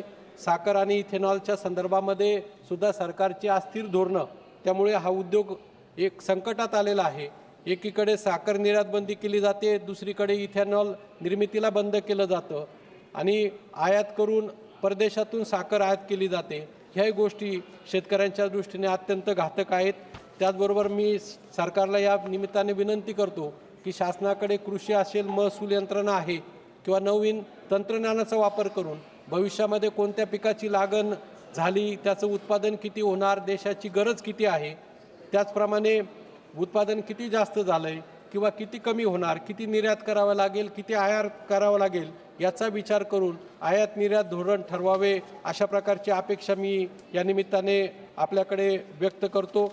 आमच्या नाशिक जिल्ह्यामध्ये निफाड या ठिकाणी ड्रायपोर्ट होतोय, परंतु तो प्रश्न बऱ्याच दिवसापासून प्रलंबित आहे. एका बाजूला वाढवण बंदर होत आहे, दुसऱ्या बाजूला माझ्या मतदारसंघामध्ये निफाड इथे ड्रायपोर्ट होतोय, परंतु त्यासाठी ज्या आवश्यक प्रक्रिया पूर्ण करून तो ड्रायपोर्ट एका बाजूला वाढवण बंदर होतोय आणि दुसऱ्या बाजूला हा ड्रायपोर्ट जर झाला तर माझ्या नाशिक जिल्ह्यातील शेतकऱ्यांना मग कांदा असेल, द्राक्ष असेल, डाळिंब असेल किंवा विविध शेतीमाल निर्यात करण्यास मोठ्या प्रकारे मदत होणार आहे.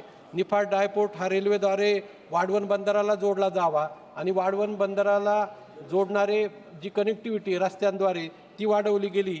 त्याचप्रमाणे त्या ठिकाणी वाढवण बंदराच्या बाबतीमध्ये त्या भागातील शेतकऱ्यांच्या किंवा मच्छीमार लोकांच्या किंवा स्थानिक लोकांच्या ज्या अडचणी आहेत त्यामध्ये लक्ष घालून मदत करावी अशा प्रकारची मागणी मी या ठिकाणी या निमित्ताने करतो.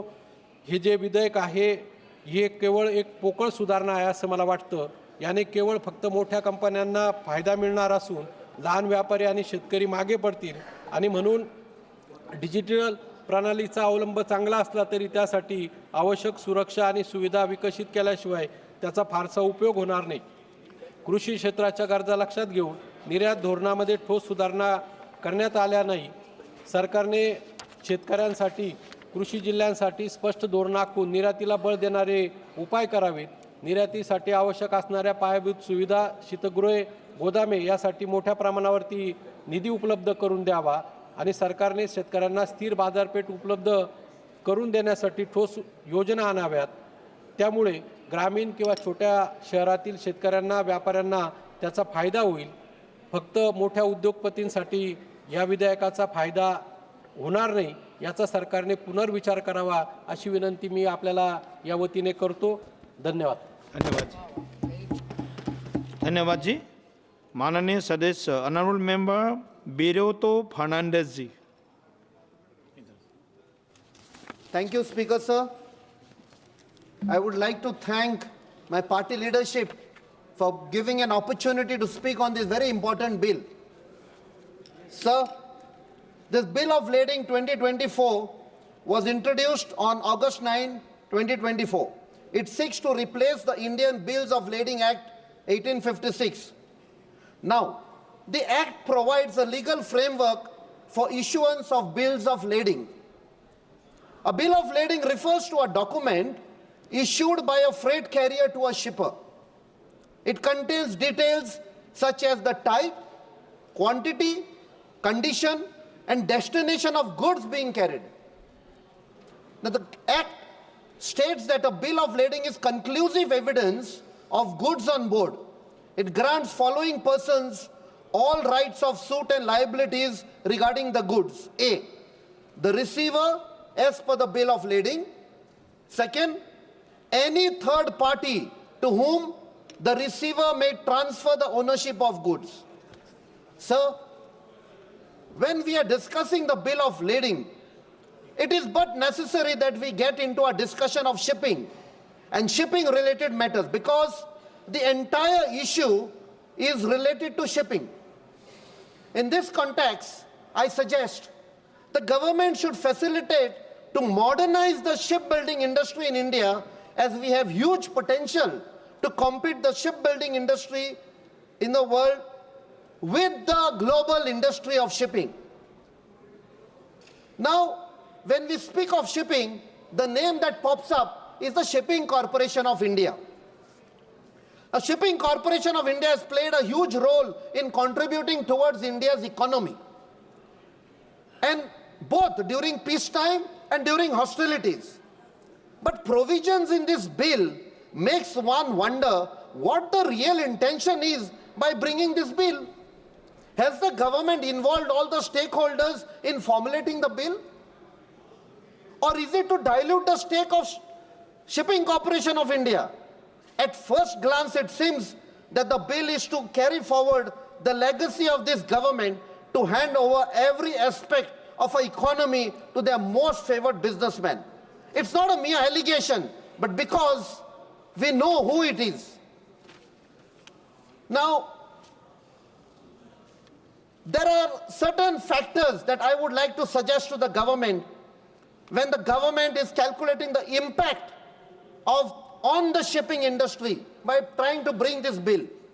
Some of the related problems plaguing the shipping industry are container shortage, surge in freight rate and shipping cost, shipping delays at the ports, and turnarounds at the ports. Now, some of the major problems are at customs and immigration. Complex documentation, inaccurate or incomplete paperwork, goods misclassification, valuation issues, delays due to strict regulations, potential for corruption, lack of transparency in the process, and difficulties with classifying restricted or prohibited items, often leading to significant delays in import and export shipments. Key points about custom clearance issues in India at the ports are documentation challenges, missing or incorrect information on customs declaration, invoices, and other required documents that can cause delays. Incorrect classifying goods can lead to incorrect duty calculations and clearance issues. Valuation disputes.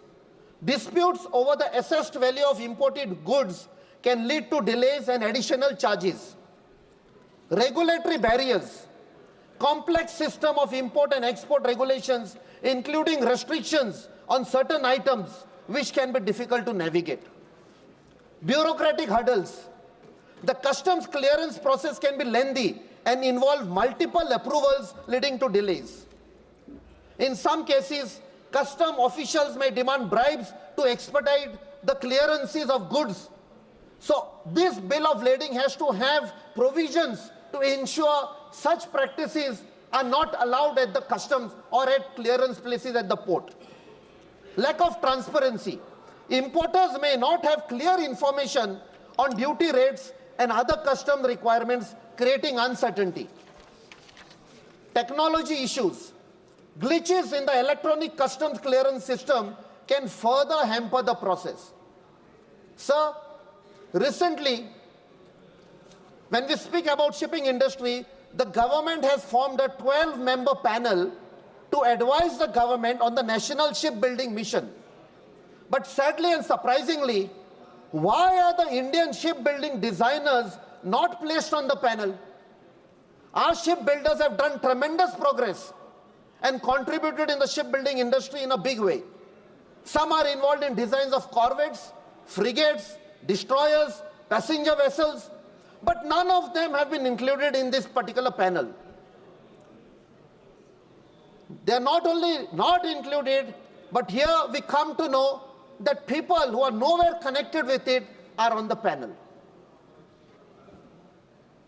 I smell a rat because it looks like an entire exercise which may finally end up in breaking Shipping Corporation of India, and who will gain from that but the most favored businessman friend of the government. Sir, while presenting the budget, the Honorable Finance Minister announced a 25,000 crore Maritime Development Fund, a revamped shipping building financial assistance policy to address cost disadvantages faced by Indian yards, a credit note scheme for shipbreaking in Indian yards to promote circular economy and infrastructure status to large ships above a specified size were also announced. Today, India holds less than 1% of the global shipbuilding market, but aims to break into top 10 ranking by 2030 and top 5 by 2047. Why not? We have to. But with such backward-looking provision, are we going to break into the top 10? Sir, coming to my state of Goa, everybody knows we are situated on the west coast of the country. For centuries, there was sea trade that has occurred, taken place from foreign countries into Goa, and the shipping industry has prospered. The thrust of the government should be also to ensure that the shipping lines are exploited to the maximum so that it benefits not only the state but also the country in terms of economy. More trade, more business. Goa, unfortunately, was ruled for 450 years by a colonial power, again which came through the sea route. And as irony would be, today we are again become slaves of a trade which has come by sea, where the coal is being brought from Australia, and when it comes to the Mormugao Port Trust, which is now Mormugao Port Authority, again the coal has to go to other states like Maharashtra and Karnataka. So they are expanding tracks, they are expanding roads, and in the bargain, the beautiful state of Goa is getting destroyed. To the extent, a few days back, even the iconic, most revered temple of Lord Kapreshwar was demolished by authorities to facilitate this expansion. For what? And people who tried to save the temple have been booked. Even yesterday, sir, for facilitating this coal trade, when they were trying to expand the railway tracks, even the sarpanch, a lady sarpanch, has been booked by the authorities. Even the local authorities have become agents of the central agency to suppress. So I request you, sir, this bill that has been introduced, let us use it for the benefit of all the states and the country, instead of using it for certain trade which is going to destroy certain places like the way my state of Goa is being destroyed. Thank you, sir. Thank you, honourable member. Mananiya Sadasya Shri Abhijit Gangopadhyay ji.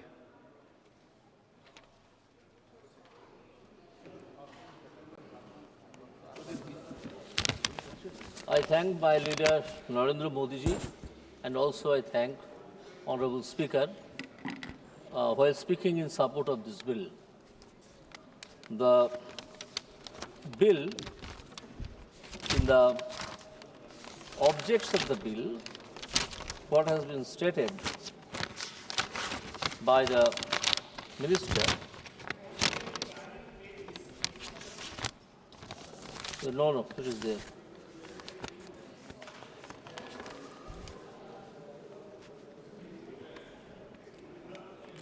For ease of business,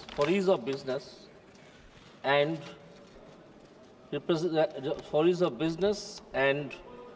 for giving some directions to the persons involved in the business, which will take India at least 50 years ago. 50 years preceded from this time today by use of this bill. Now, one of the respected members were talking about sending some some goods were indulged in water, having some furnace oil, etc., and nobody knew who was the owner of the goods. Here, without giving any blow to the earlier bill which has been repealed by this act, without giving any blow, it has been stated clearly that the consignee would be accepted as the owner of the goods, where the property in the goods would transfer to the consignee. It is a deeming provision, it is a fiction of law, that while before this, in the bill of lading, the consignor and consignee was mentioned, and it was the consignor who was taken as the owner of the goods. Here, by using one legal fiction, it has been done that the property in the goods means the ownership of the goods will be deemed to have been transferred to the shipper. That is the owner of the ship through which the good was being sent, and or being sent, and also the consignee to whom it has been sent. The result? Suppose 1,000-ton smuggled coal from West Bengal, suppose from West Bengal, is transported by ship from Bengal to some other country outside India, and if it is caught by any of the Navy or any of the water monitoring authority, then the first question would be, who sent this 1,000 tons of coal? This coal is coming to my mouth because of the reason that there is a coal scam, huge coal scam in West Bengal. Who is the owner of this coal? Who is the owner of this coal? Now nobody will be able to find it out. Who is the owner of the coal?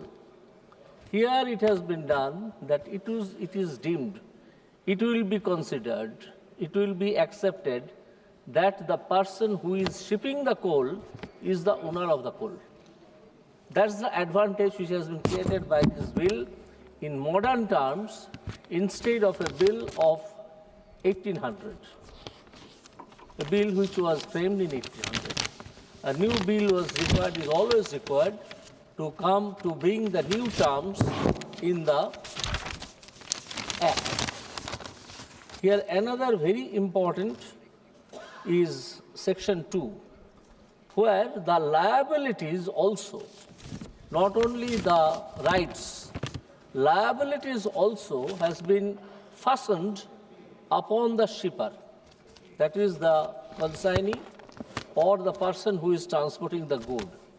Bill of lading is actually a paper, a document, which shows that who is sending the goods, what is the amount, where it is being sent, and to whom it is being sent. Bill of lading is a very simple thing. Bill of lading, some informations are given. Now it was always considered that the person who is sending the bill, he is the owner. Now in this bill it has been stated at the very outset, that is the object and reasons, to transfer of rights of suit and all liabilities to the consignee. If something happens to the good, who would sue? The person who has some insurable interest in the good. Why I am saying insurable interest? Because anything which is to be shipped is bound to be insured. So the person who has some insurable interest in the goods will sue. Now if the person is not available, if the shipper says that yes, somebody booked it, if the consignee said yes, I sent some money, but the person who sent it is never found, so there will not be any suit. But in the meantime, the shipper and the consignee has already been faced, has already been accounted for huge loss. So in this bill, it is stated that who will extract the money, that is the damages caused due to some problems which has been shipped in the goods, and not only the goods, some goods which is mentioned in the bill of lading but has not been given in the ship. Here ship, the word ship includes also any carriage by way, by road. Shipping does not always mean that it has to be shipped by a ship. Shipping is a term of insurance which covers also the carriage of goods by transporters through road. So here if something is required to be done in the court of law, the person to whom the good has been transferred for shipment, not the ownership, to the consignee, not the ownership, he can also sue the person who is liable for the damages.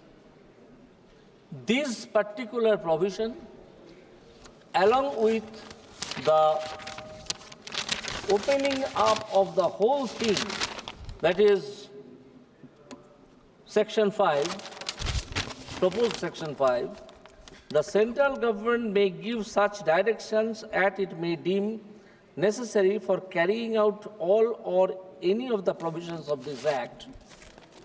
It has an opening to the national trade and also the international trade. For doing something, if some direction is required, a person is to go to the court of law, where a litigation will continue for 20 years. Whereas the government has taken the responsibility of giving directions. If the direction is bad, court has also already vested with the power by Constitution of India to declare it as bad. So whether it is a bad decision or good decision, I am not on that. I am on the question whether the government can issue certain directions for the betterment of the transport by sea or by road. This bill of lading is not only used only in ship, it is also used in transport and also in multimodal transport act. Under multimodal, we have one multimodal transport act, which shows that some goods will start, say, from Calcutta to Paradip, from Paradip to some other country, from that country, from the port to some factory. For the whole thing, one bill of lading can be used. This is said multimodal transport. So this multimodal transport will also come within the meaning of this act. So while supporting the bill, I say that it has opened up an area for our country which is very progressive, which will bring India at least 50 years ahead of our time. Thanks to all. I conclude. Thank you, Honourable Member. Honourable Members, M. Gurumurthy ji.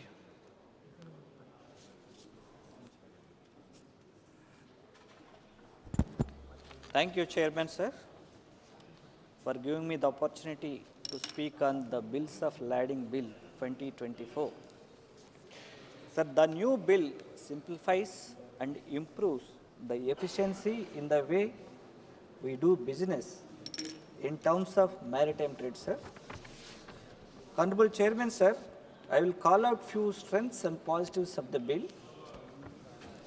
First one, replacing the old 1856 Act is a big step towards modernizing and standardizing the trade in making India complete with global markets and standards. And second point, sir, this bill brings clarity in the supply chain and in protecting the interest of shippers, freight carriers, and third-party buyers, reducing any potential disputes, sir. And third point, sir, as India becomes fifth largest economy of the world, and in the view of the strides that we are making in making India movement, truly complements such changes to the bill, sir. Chairman, sir, as a representative from Andhra Pradesh, a state which has second longest coastline in India, I know how important this law is for strengthening India's maritime trade. Sir, in this time, I want to recall, under the leadership of our ex-CM Sri Y. Jagan Mohan Reddy Garu, Andhra Pradesh has taken several steps to boost the blue economy and seen a substantial growth. To refer briefly, sir, building 3 new greenfield ports at Bhavanapadu, Machilipatnam and Ramayapatnam, and developing 9 fishing harbors to support fishermen, exports and substantial practices, sir. These harbors increase fishing and prawn catching by approximately 4.5 lakh tons, contributing 9,000 crores gross value added, sir, and providing employment of 1 lakh fishermen community, sir. Chairman, sir, I see there is a big necessity and action on our, sir. As outlined, Part 10, 13th Schedule in Infrastructure and Special Economic Measures of the Andhra Pradesh Reorganization Act 2014, the Government of India committed to develop of a new major port at Duggarajpatnam in Tirupati Parliamentary Constituency, sir. Despite this provision, the project initiation has not yet commenced, sir. While that was expected to kick off by 2018 itself as a phase 1, sir. Chairman, sir, I urge the government to expedite the development of shipbuilding and port infrastructure at Duggarajpatnam in Tirupati Parliamentary segment, sir. This project holds immense potential and regional economic growth and national maritime advantage, sir.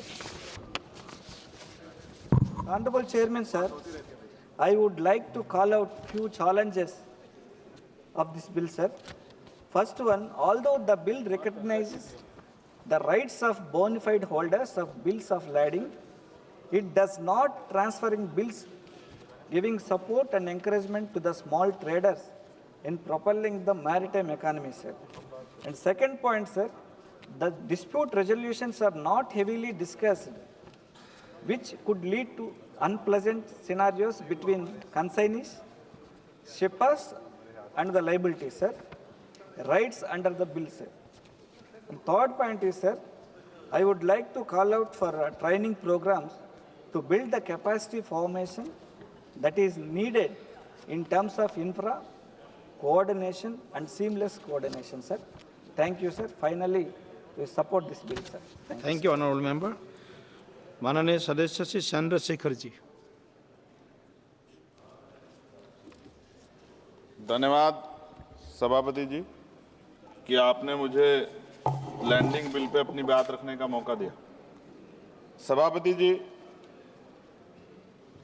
1856 में जो कानून बनाया गया और मैंने bill पढ़ा,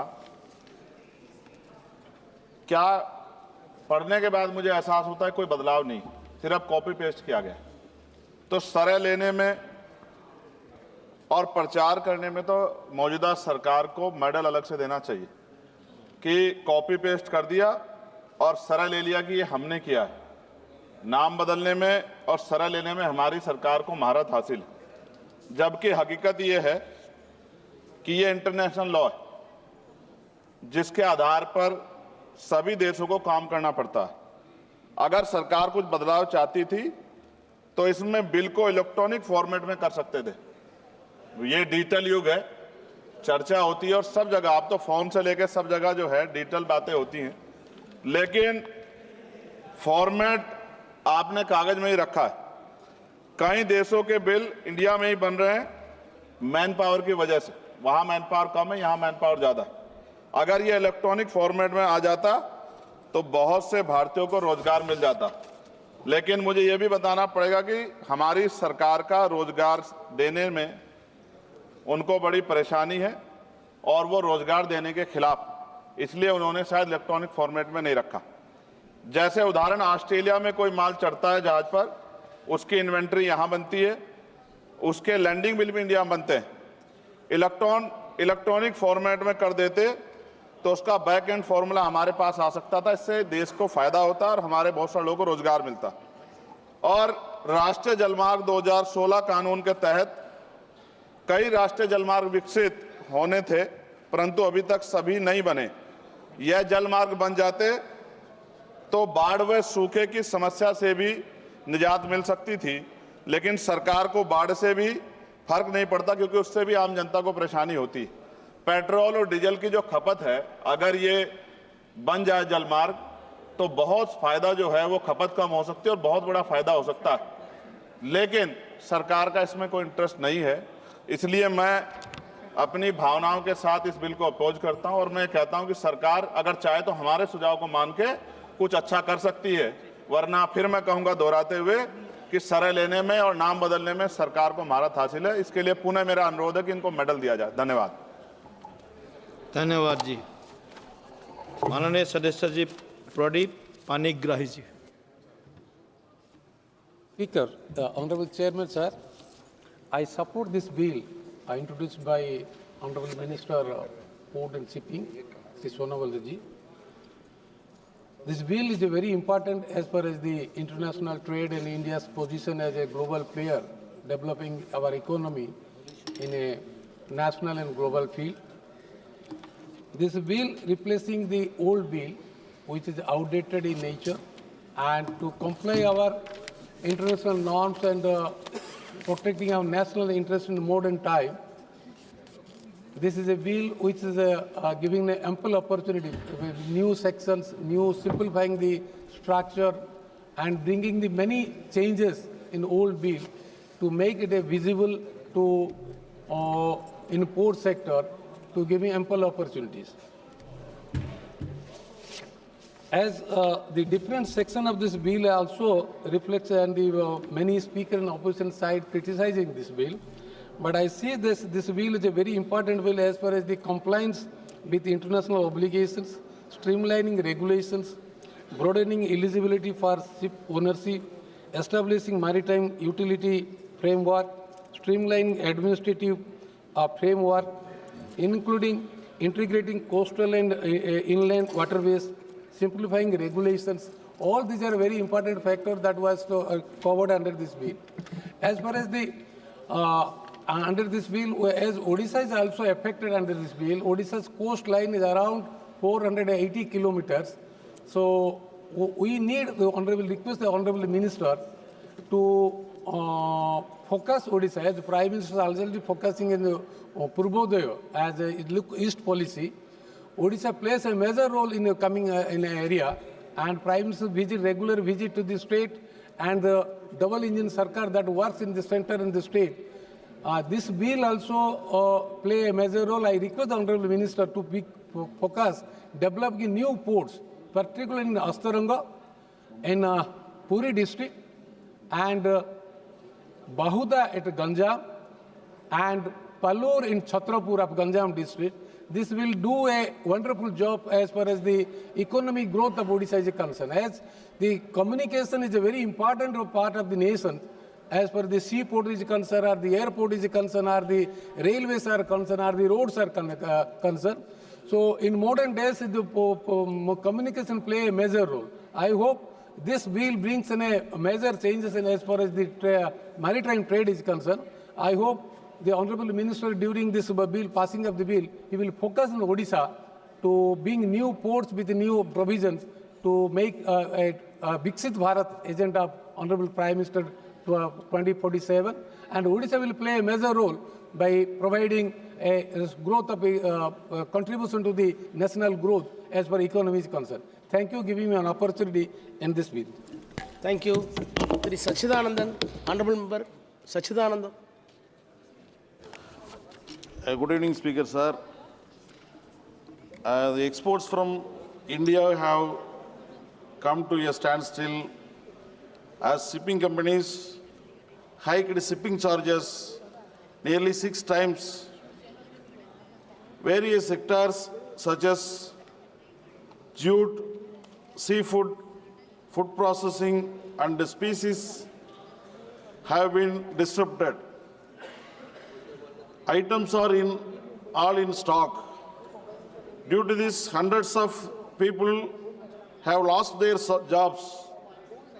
It is said that the reason for the increase in price is the shortage of containers.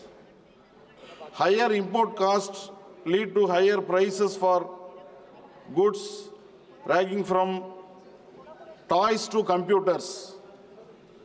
Exporters say that the Union government is doing nothing to tackle the crisis.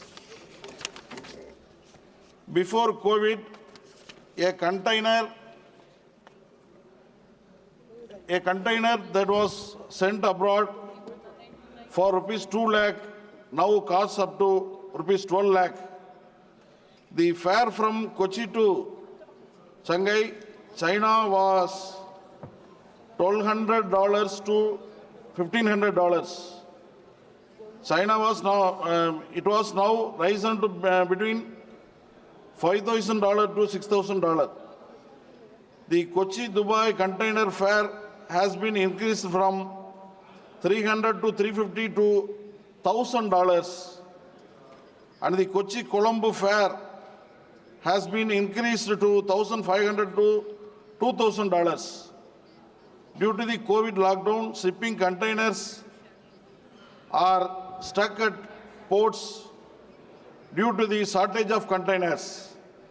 The Kerala Exporters Association said that the shortage of containers has increased due to reduced the imports from China. Due to the reduced imports from China, the shipping companies are reluctant to deliver containers to Kochi to higher profits at other ports. So, the Liability bill amended as to control the shipping charges. Thank you very much, sir.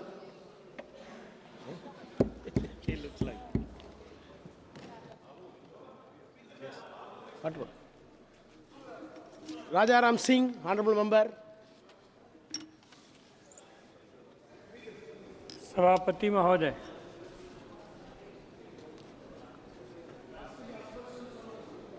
ये shipping bill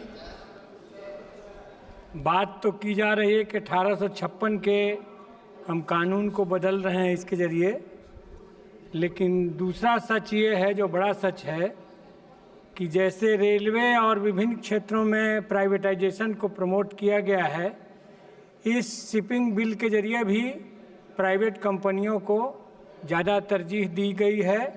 अभी माननीय सदस्य ने भाड़ा वृद्धि की बात कही, तो अंग्रेजी विरोध का नारा है, लेकिन कंपनीकरण की कोशिश है इस शिपिंग बिल के जरिए भी, इसलिए मैं इसका विरोध करता हूं।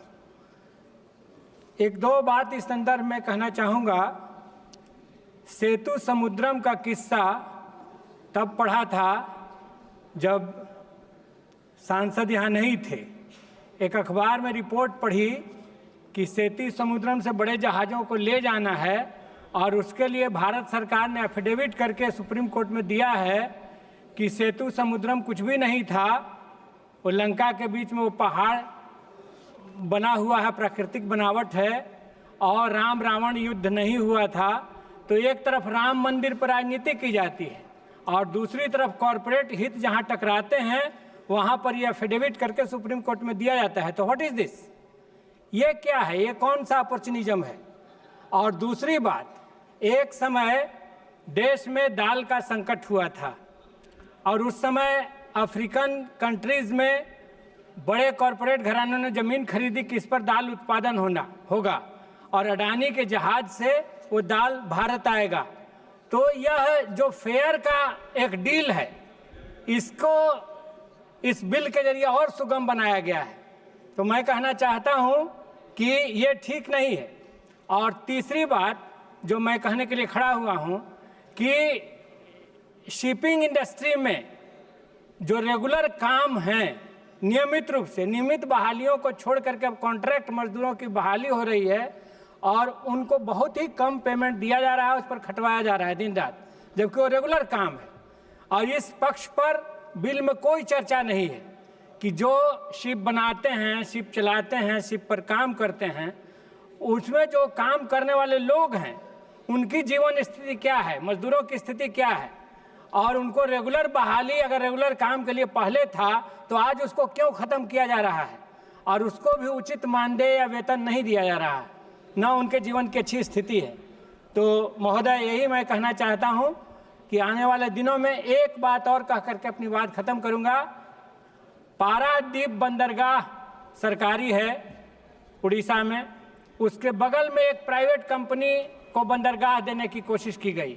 उन्होंने उस समय, हालांकि वो बहुत प्रोटेस्ट हुआ, फिर वापस हुआ वो निर्णय, लेकिन उसमें कोशिश ये थी कि हमारे आयरन ओर को सीधा उस अपने प्राइवेट बंदरगाह से वो अपने देश में ले जाएं और अपने यहाँ आयरन बना करके और वो सेल करें या उसको अपना इस्तेमाल में लाएं। तो ये जो धीरे धीरे ये कोशिश चल रही है, उड़ीसा के, गुजरात की कहानी हम बराबर देख रहे हैं कि प्राइवेट पोर्ट पर किस तरह से बड़े पैमाने पर ड्रग्स आ रहे हैं, कुछ सीज हो रहा है और बाकी देश के अन्य हिस्सों में जा रहा है, हमारे नौजवानों की सेहत खराब कर रहा है। तो इन तमाम पक्षों पर इस बिल में एक बात होनी चाहिए कि उसके ऑलराउंड जो असर हैं, जो इरोजन के हैं, पर्यावरण संकट के हैं, उन सारे पक्षों पर इस बिल में चर्चा होनी चाहिए और इस पर बात होनी चाहिए। धन्यवाद। Thank you. Shri N.K. Brahmachandran. Thank you very much, Mr. Chairman, sir, for giving me this opportunity to take part in the discussion on the bills of Lading Bill 2024. Sir, I was surprised to hear the arguments and observations from the Treasury benches that it is going to make drastic changes in the maritime sector because ample business opportunities will be provided after passing of this bill. Sir, there is nothing to oppose or nothing to support in this bill. Rightly, the honorable member has observed in his opening remarks that it is a repeal and reenactment of a pre-independent legislation. But I would like to add two more words to along with this. It is a repeal and reenactment of a pre-independent legislation without any changes and without any reforms to the tune of the time. What is the scope of this legislation? Sir, the pre-independent legislation was Indian Bills of Lading 1856. It is a law that governs the transfer of goods shipped by the sea. It defines the rights and liabilities of carriers and consignees. And I have gone through the Indian Bills of Lading 1856. So the same bill, same provisions, and the contents, everything is the same. Then what is the scope of bringing a new bill without any changes in order to suit with the situation, in order to suit with the new liberalized economic era? Because this bill is enacted in the year 1856. That is 170 years ago, this bill was passed by the British legislature or British India government. And even now, after 170 years, the government of India, led by Honorable Prime Minister Sri Narendra Modi ji, and even the minister, Port Minister also has spoken in his opening remarks that 1,500 obsolete legislations has already been repealed. And we want to decolonialize the legislations as in the case of IPC, Criminal Procedure Code and Indian Evidence Act, but copying it in a different form. Nothing else is there. There is no in-depth wisdom is not being put on the legislation. That is the reason by which I am saying there is nothing new so as to oppose or so as to support the bill. Sir, only one new provision has been incorporated in the bill, that is Clause 5 of the bill. Sir, what is Clause 5 of the bill? The central government may give such directions as it may deem necessary for carrying out or any of the provisions of the bill. So other than this, the entire provisions are the same. There are three clauses mainly. Number one is rights under bill in loading west in consignee or endorsee. And the second one is no right of stoppage in transit and right to claim freight against the original shipper or owner. And the third point is regarding the bills of lading in the hands of a consignee is a conclusive evidence of the shipment as against the master. This is the content of the bill 1856 as well as 2025 bill is same provision, same content, nothing is doing. So my pertinent question I would like to ask to the Honorable Minister, you have incorporated a new provision, Clause 5, that the government of India is empowered to give directions from time to time as it deems necessary, either for all the provisions, for implementing either all the provisions or any of the provisions of the bill.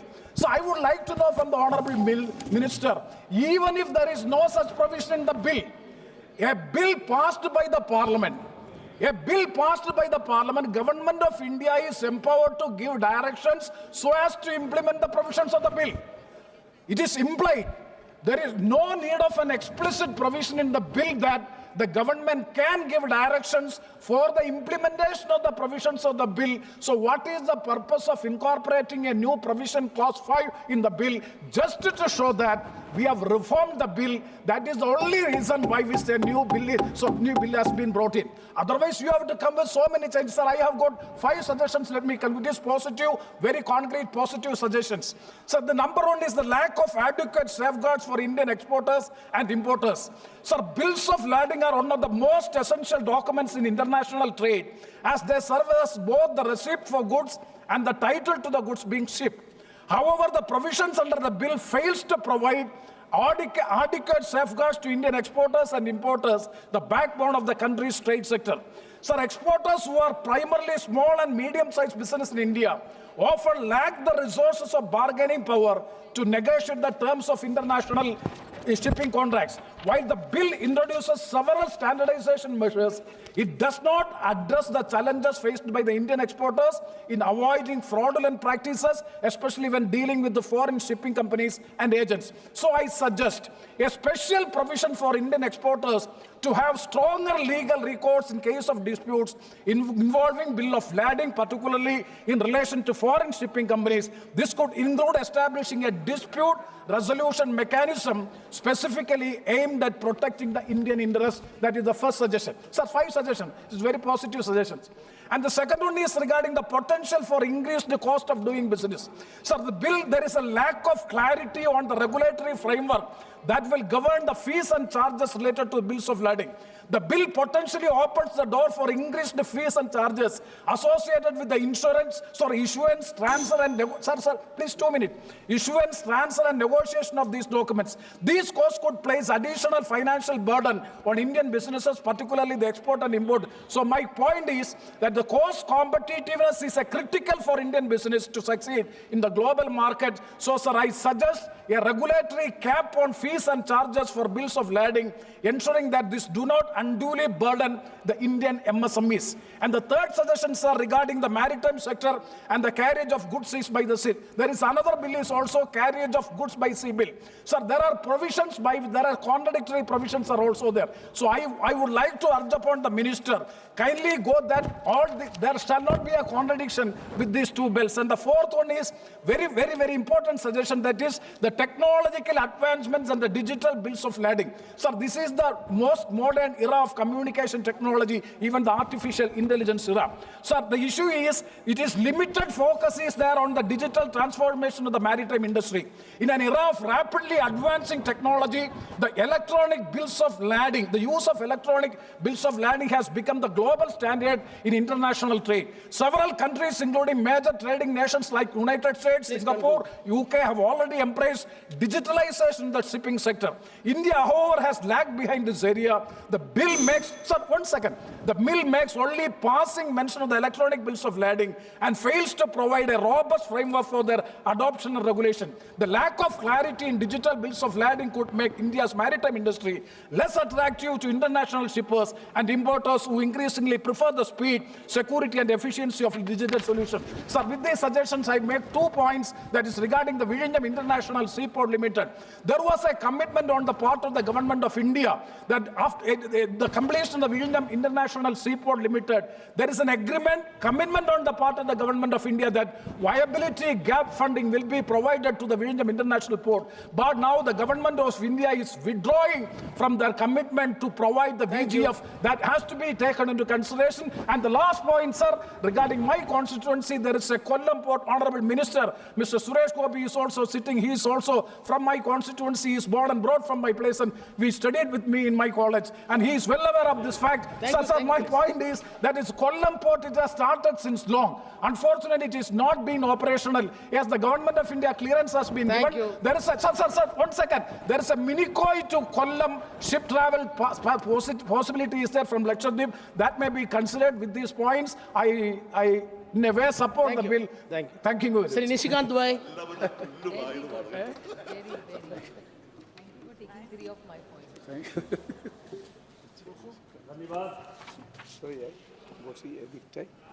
धन्यवाद सभापति महोदय। Sir, ये bill देखने में छोटा लगता है, हमारे यहाँ एक कहावत है कि सत सइये के दोहरे, जो नावक के तीर देखन में छोटन लगे, घाव करे गंभीर। इसका क्या इम्पैक्ट है? अभी हमारे पहले जो स्पीकर बोल रहे थे,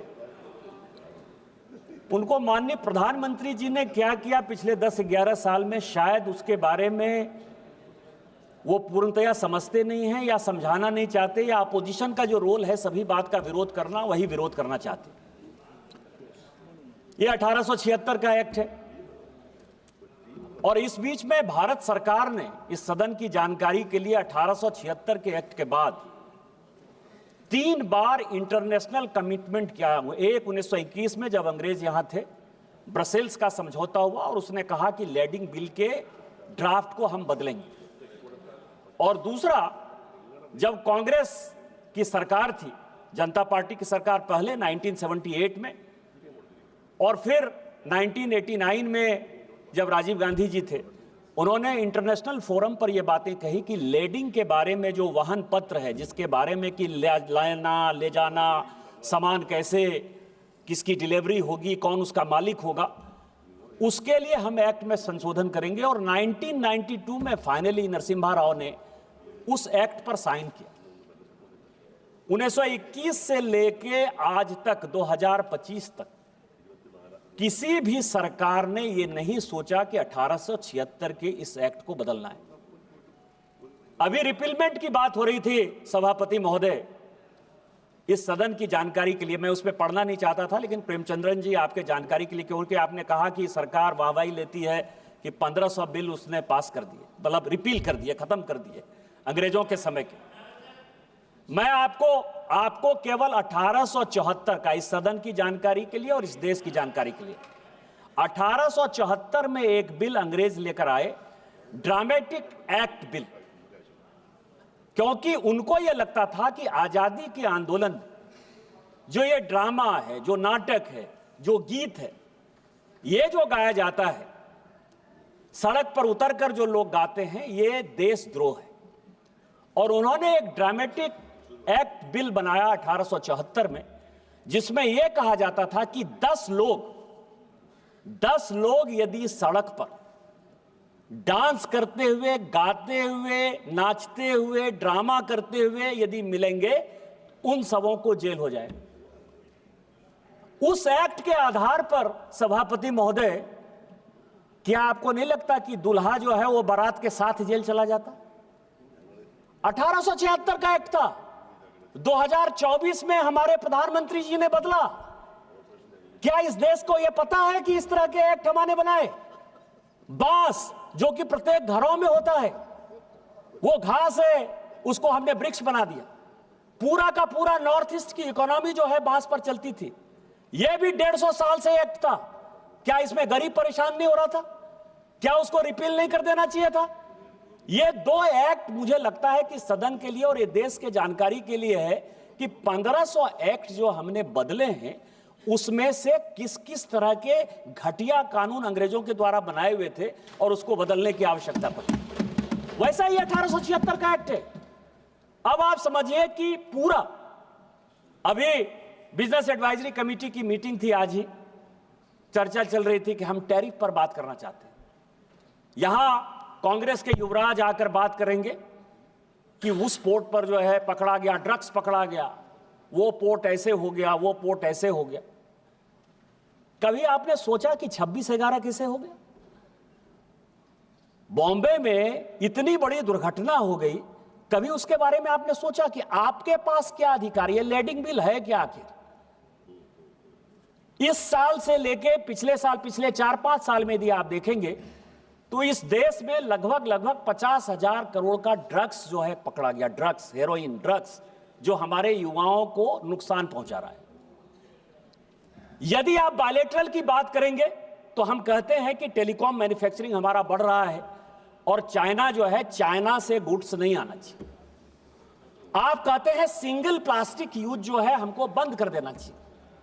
आप ये कह रहे हैं कि मिनिमम इंपोर्ट प्राइस हमने लगा दिया। स्टील सेक्टर में जो डंपिंग यार्ड हमने यहां बना दिया है, वो यहां नहीं आना चाहिए। एग्री? हम आपके सारे बात से सहमत हैं कि अमेरिका यदि टैरिफ यदि लगाएगा तो हमारा व्यापार जो है दूसरे जगह बढ़ना चाहिए और उसके लिए अपना देश बनाना चाहिए, हमारे यहाँ मैन्युफैक्चरिंग सेक्टर को बढ़ाना चाहिए। कांग्रेस के जो लीडर ऑफ द अपोजिशन है राहुल गांधी साहब, उन्होंने बहुत कहा कि आपको मैन्युफैक्चरिंग के बारे में कुछ नहीं पता है। एग्रीड, हमको कुछ नहीं पता है भैया, लेकिन कभी ये लेडिंग बिल तो पढ़ लेते कि हमने क्या किया। आज आप समझिए कि आप किसी कंट्री के साथ, जैसे पाकिस्तान के साथ हम अपना व्यापार नहीं करना चाहते, पाकिस्तान को हम दुश्मन देश मानते हैं और पाकिस्तान के साथ हमने व्यापार रोक दिया। चाइना के साथ हम अपना बिजनेस नहीं बढ़ाना चाहते, हमारे सिक्योरिटी का सवाल है, हमारे मैन्युफैक्चरिंग का सवाल है। टेक्सटाइल में हम पूरी दुनिया में आज जिस तरह से बांग्लादेश के हालात हैं और पूरे चाइना के हालात हैं, हम टेक्सटाइल के साथ बढ़ना चाहते हैं। लेकिन यदि बढ़ना चाहते हैं आप, तो यदि शिपिंग संघाई पोर्ट से हुआ और संघाई पोर्ट सिंगापुर चला गया, यदि किसी आदमी ने चाइना से टेक्सटाइल को हमारे यहां के लिए भेजा और उसने कहा कि ये सिंगापुर जाएगा और सिंगापुर से नाम बदलकर वो फिर यदि हिंदुस्तान आ जाएगा, तो हम तो कहेंगे कि इसका जो डेस्टिनेशन पोर्ट है, डेस्टिनेशन पोर्ट है, वो तो सिंगापुर है। उसी तरह से ऑयल के बारे में मान लीजिए कि कई एक देशों के साथ हमने, अभी सीरिया को हमने बैन किया हुआ है, लीबिया को हमने बैन किया हुआ है। हमारे यहां फर्टिलाइजर की बहुत कमी है। फर्टिलाइजर का जो जिससे बनता है फर्टिलाइजर, चाहे नाइट्रेट हो चाहे फॉस्फेट हो, ये यदि आता है तो उसमें कई एक जगह बैन है। तो जो पोर्ट है, कहां से ये कंसाइनी को दिया गया, कहां शिप पर ये लोड हुआ, कितना केजी लोड हुआ, कहां से ये शिप कहां गया, उस शिप से फिर वो भारत में किस तरह से आया, या भारत में जो लोड हुआ। जैसे मैं आपको बताऊं कि ब्लैक मनी की बहुत बात होती है इस देश में। ब्लैक मनी के बारे में 72-73 का जो रिपोर्ट है, और 2012 में इसी सदन में जो ब्लैक मनी पर माननीय प्रणब मुखर्जी साहब ने, तत्कालीन वित्त मंत्री जी ने, जो बाद में राष्ट्रपति हुए, उन्होंने जो व्हाइट पेपर जारी किया, व्हाइट पेपर में उन्होंने कहा कि ब्लैक मनी जनरेट होने का सबसे बड़ा साधन 85% इस देश का ब्लैक मनी केवल और केवल इंपोर्ट और एक्सपोर्ट से हुआ।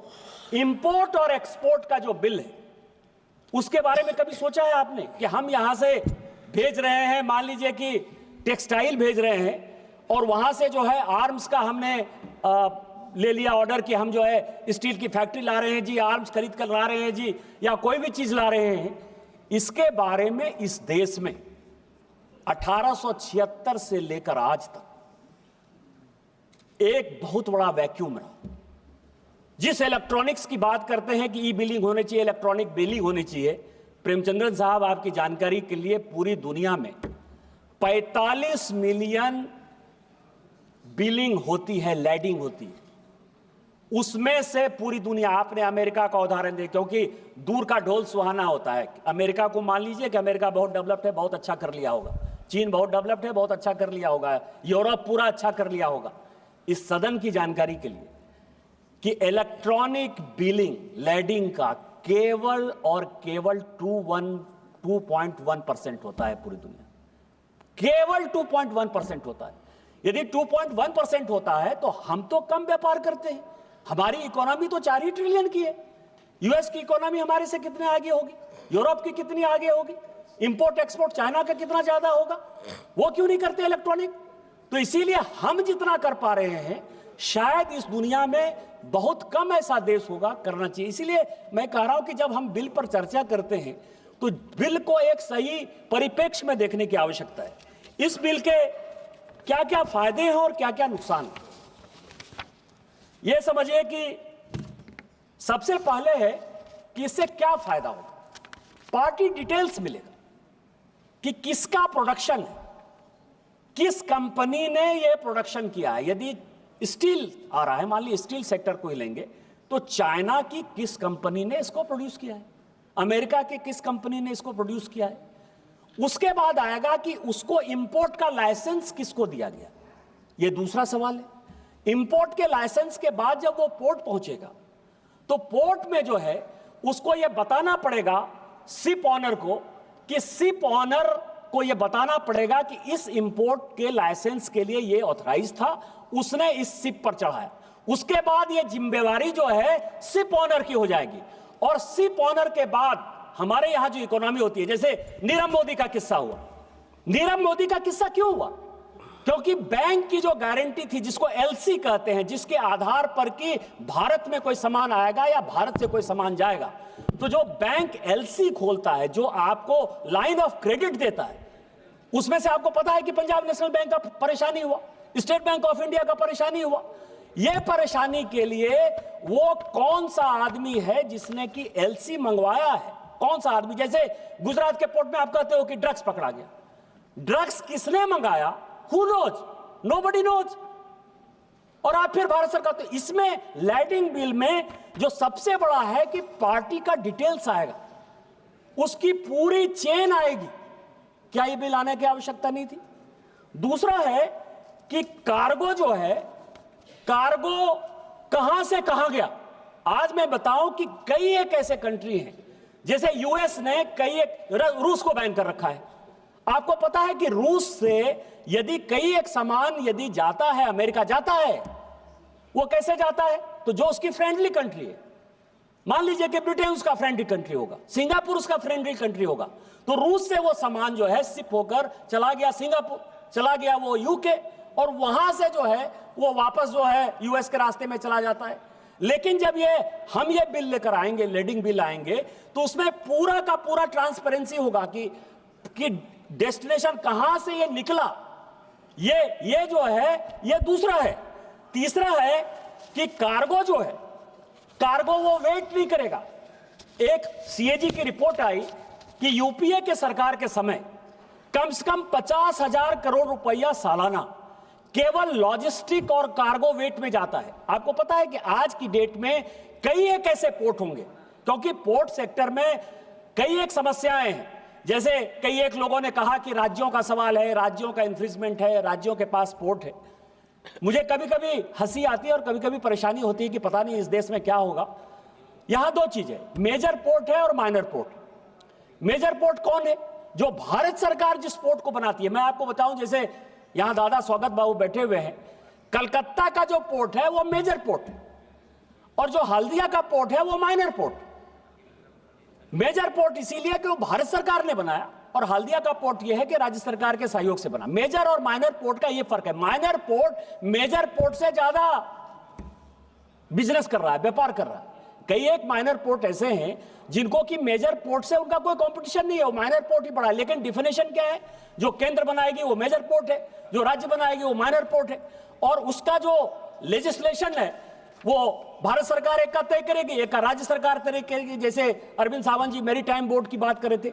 लेकिन जो कस्टम एक्साइज है, जो 5 किलोमीटर के बाद इंटरनेशनल बॉर्डर है, जाने और अनजाने इंटरनेशनल बॉर्डर पर भारत सरकार का ही अधिकार है। भारत सरकार ही उन चीजों को देखेगी। भारत सरकार ही, मान लीजिए कि कई एक ऐसे हैं, पनामा कैनाल से लेकर स्वेज कैनाल तक हमेशा इंटरनेशनल लड़ाई होती रहती है। इंटरनेशनल लड़ाई होती है तो कौन सा कार्गो कहां जा रहा है, कहां आएगा, यह डिटर्मिनेशन कौन करेगा? भारत सरकार जो है उसको सिक्योरिटी कैसे देगी? तो इस आधार पर जो वेटिंग है, कई एक कार्गो जो है कई एक पोर्ट पर हमेशा जो वेट करते रहते हैं, इस एक्ट के बाद, लैंडिंग एक्ट के बाद, उसमें एक बड़ी ट्रांसपेरेंसी आ जाएगी। मैं केवल 2-4 मिनट में खत्म करूंगा क्योंकि बोलने वाले बहुत लोग नहीं थे, इसीलिए।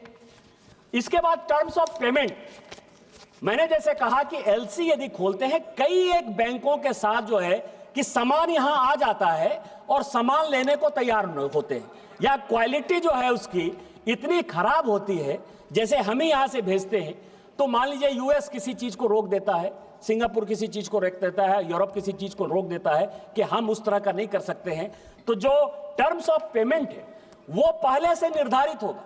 वो सीपर पर, कंसाइनी पर जो है इस लैंडिंग एक्ट के बाद, क्योंकि ये बिल जो है वो इंटरनेशनल एक्ट 1878 का जो हमने साइन किया है उसके आधार पर ये बना है, तो वो तय हो जाएगा। उसके बाद जो मैंने सबसे बड़ा इंपॉर्टेंट जो इसमें डेवलपमेंट है कि जो बिलिंग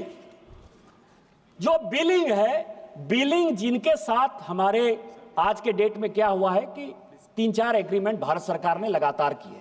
एक तो बायलैटरल एग्रीमेंट हमने स्टार्ट किया है कि एक देश के साथ दूसरे देश का क्या रिलेशन, बस 4-5 मिनट में खत्म करूंगा सभापति महोदय केवल।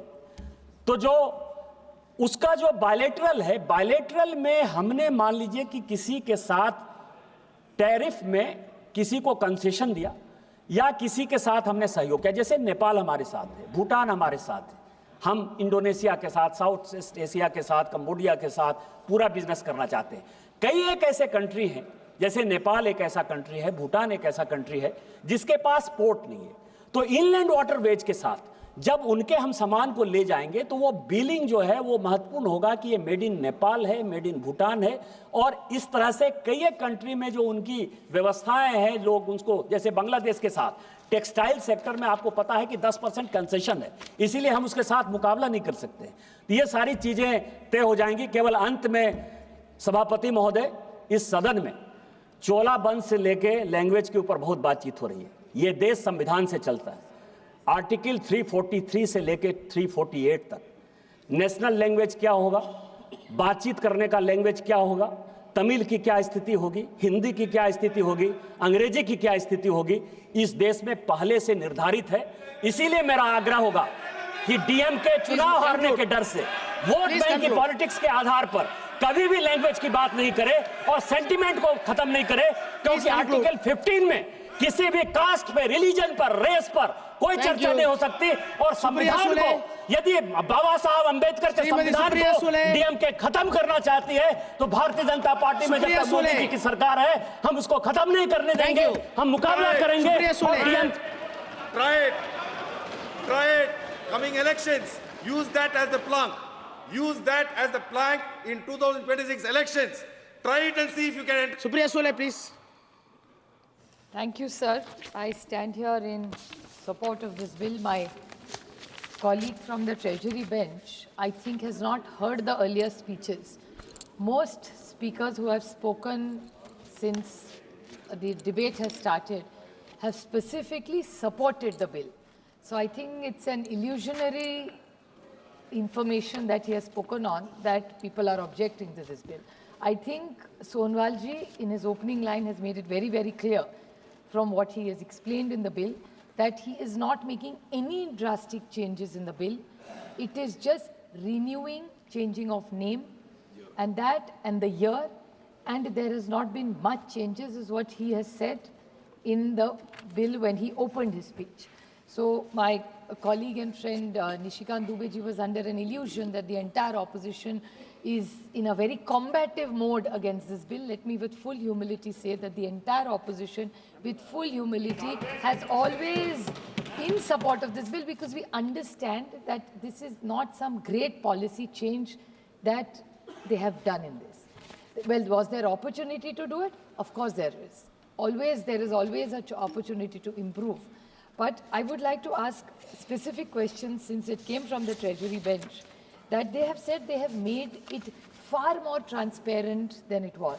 I would like to ask the Honourable Minister in his reply to explain to us the comparison of earlier it wasn't transparent and today it is transparent. Like a small example they gave, that if it's one of the countries you don't want to work with or you don't have trade with, and the goods from that country come to our country, the country of origin would always be known, and then we can take a decision.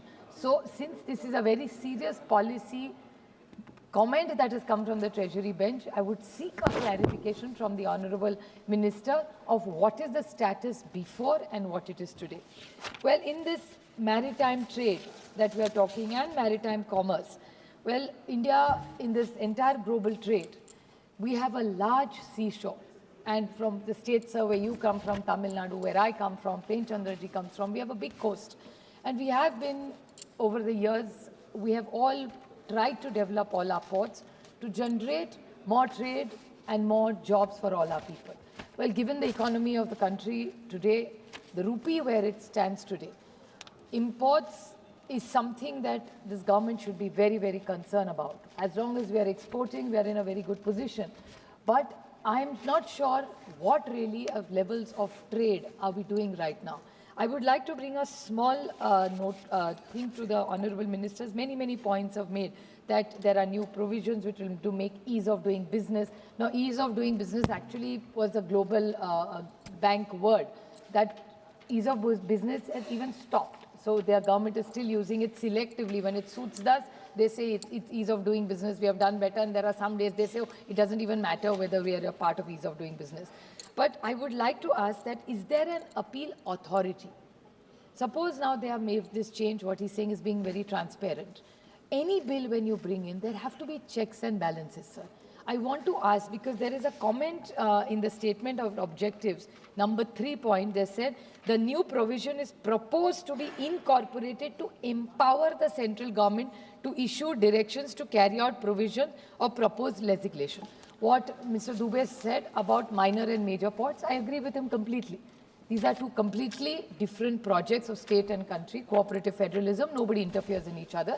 But when you go into international waters, clearly central government takes over. I mean, every government is aware of that. And in cooperative federalism, I want to understand, how have you empowered yourself further? So what is the difference? Because in your opening, there was not much of difference brought in. So how are you empowering yourself?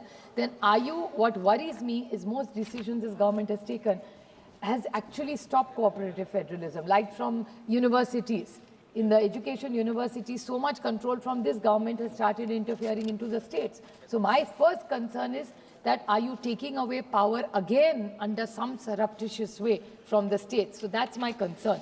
And I would like to ask the Honourable Minister one question, that in this you have said that there's an appealing authority. Now, in this appealing authority, who will be this appealing authority, because of the specific word that they are empowering themselves? So now, suppose I will give you an example which has come in the newspaper, sir, I can authenticate it. There was a company which from Visakhapatnam, which was importing shrimp feed from Brazil. So it was coming from Brazil into India. It came to Visakhapatnam, it landed with all the proper papers, and this has come in the newspaper, I can easily authenticate it. And Interpol told the government that there were drugs on this ship. Now, the authority obviously seized it. After seizing, the company got a notice. For 9 months, this which is an Indian company, was battling the Brazilian company and the Indian company. Both companies were willing to go through any tests, they had opened their offices completely, and they had denied everything and were willing to open any inquiry. After full 9 months, the government realized and gave them a clean chit. Now, it's international company in Brazil, an Indian company importing shrimp, what is it called? Shrimp feed. Now, 9 months, this company got affected. They had to pay huge tariffs because it was just parked there for 9 months, and their business collapsed for 9 full months.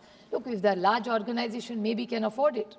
But small businesses who are trying to make India proud, Atmanirbhar Bharat, we're trying to do so many things to work betterment with other countries. What intervention will your government do in a time-bound manner? 9 months is a long period for that company. So how can you help or intervene? What is in this, is there anything like goods or damages? When goods get damaged, who will take ownership of it? Government is going to put their hands up and said, oh, the Interpol has told us, so we can't do anything about it. So can we have a time-bound manner? Can we have, there's so much technology available now. So can we have a quasi-judicial system here in a time-bound manner so that anybody who has such challenges, it could even be real. Like Mr. Dubey said, so many drugs are coming into India. My God, it's actually alarming. And I think this whole house should together do something for this fight against drugs unanimously. So what would you do? Because most drugs are not made in India, they're imported. So what are you doing in this bill to stop any drugs entering from India? I think that's what we expect from this Honorable Minister. So can you tell us, or even these things that are happening in the dark net? Mr. Dubey said that the e-billing is not something that is practical or it's been done. My question to the government is, so much, which even Mr. Premchandran said, with so much technology coming in, which you can call it a disruption or you can call it to help us. What technology, could have we not used more technology in this leading bill? So can you specifically tell us how you're going to protect the Indian businessmen in this? Because this bill has to be for our Indian people. So I urge you to seriously consider, if required, you can take all this feedback, strengthen the bill. We support it even in the case it is. But we hope that you will protect every Indian business because he or she or that company is India's pride. Like you said, you are proud about India. We are proud about every enterprising businessman in India who's trying to create and generate wealth and opportunity for Indians. So I hope in this entire international game, no Indian gets compromised in the future, and you will take up ownership and lead from the front for the Indian businessmen who are helping maritime commerce. Thank you. Thank you. Sri Anil Desai. Thank you. Thank you, Chair. Sir, I've gone through the Indian Bills of Lading Act 1856 now, which has been changed to Indian Bills of Lading 2024. And as has been said by earlier speakers, that pro and cons of the bill, but I think there is hardly anything to speak against the bill, whatever the contents of the new bill is there, except for few facts. I would like to ask the Honorable Minister regarding very first point that central government, like Section 5, central government may give such directions as it may deem necessary for carrying out all or any provisions of this Act. Now, central government has been there in the Act as it is legislated in the Parliament. And what is that specific Act or provisions where central government will come or put intervention or play a role? That needs to be specified. I think Honorable Minister is giving his attention here. Sir, another thing that the speech which was made by Honorable Nishikant Dubeji, that, I mean, he came out with a lot of knowledge it given to or enlightened the House, I would say. That bill of lading, what it was earlier, how the contract went, and how the improvisations have come, and how specific the best to everyone, like shipper, the ship owner, and the consignee. Now, what are those provisions which he has said? Can Minister elucidate them while answering? Bill of lading, as it was there in the colonial times, it is a contract between the freight shipper, that is the owner of the ship, and the consignor, the sender of the goods. And the receiver of the goods is also mentioned on endorsing that document. It's a valid document. After that, the ownership is to transfer. Here in the bill, it is only mentioned, it is only main fact of the thing that rights and liabilities are transferred to the consignee when the bill of lading is incorporated. Besides that, everything is there what it used to be there since 1856. Now, whatever Mr. Nishikant Dubey has said, that letter of credit and all that, that also stands because here insurance plays the main role in the entire transaction. And insurance claims which arise out of disputes between the consignee and the consignor and the ship owner per se, that whatever happens in between in transit, for that insurance, the entire transaction is covered under insurance, marine insurance. And I think one of the speakers, I think Gangopadhyay ji, when speaking, he said multimodal contract is also into operation of this bill. Can you put or shed some light, Mr. Minister, while replying to this bill, that what kind of multimodal contract is covered? Because this is from port to port, and despite that any other multimodal, that any major ports or minor ports are covered in that, in the international waters. And from there onwards, whether the road or by motor or any other transport, that is also covered in the bill of lading. Any specific articles or any sections are meant for that. Now, coming to the export and import. Now, how we find that current account deficit? That is the major thing. Our exports are not growing. Why our exports are not growing? Maritime business is the main business by which we earn a lot of foreign exchange, the major foreign exchange.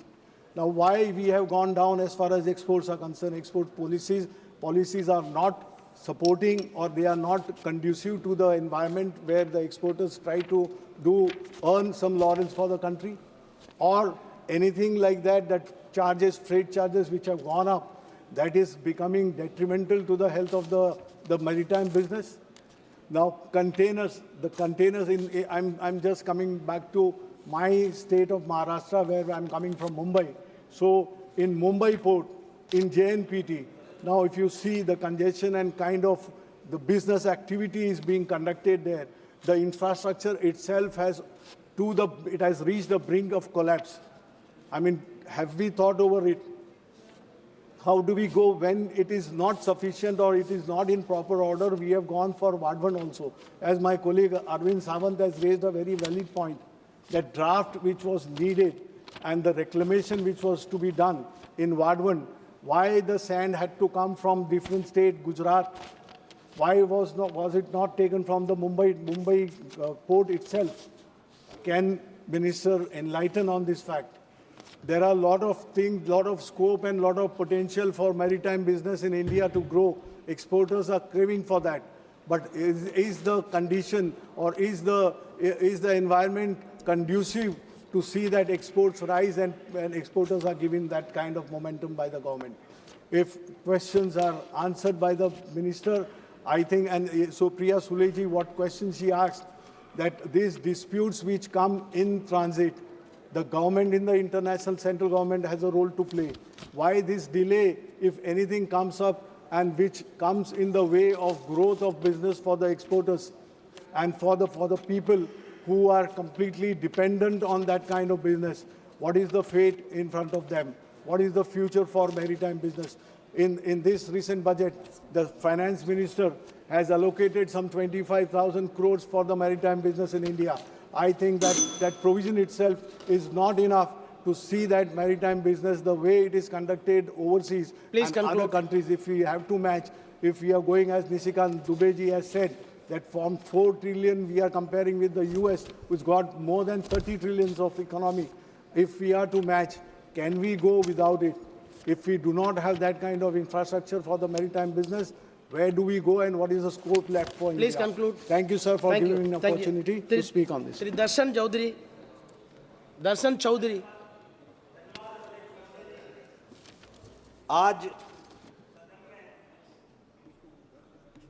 आज आपने सदन में lodging bill के ऊपर बोलने का मौका दिया है। मैं आपको धन्यवाद देना चाहता हूं। मैं इस सदन के समक्ष इस वहन पत्र विधेयक 2024 को प्रस्तुत करते हुए गर्व अनुभव कर रहा हूं। यह विधेयक हमारे देश की व्यापारिक प्रणाली में एक महत्वपूर्ण सुधार लाने जा रहा है। इस बिल के जो महत्वपूर्ण दस्तावेज है, जो समुद्री व्यापार में वस्तुओं की शिपिंग और स्वामित्व हस्तांतरण को नियंत्रित करता है। अब तक हम इस बिल के आधार पर काम कर रहे थे, जो 1856 में बना था, जो आधुनिक व्यापार की आवश्यकताओं को पूरा करने में असमर्थ था। इस नए विधेयक के माध्यम से हम अंतर्राष्ट्रीय मानकों के अनुरूप एक अद्यतन और पारदर्शी कानूनी ढांचा प्रदान करते हैं। मैं अभी हमारे विपक्षी साथी जो बोल रहे थे कि इस बिल से न रोजगार बढ़ेगा, तो मैं एक बात कहना चाहता हूं कि half knowledge is always dangerous.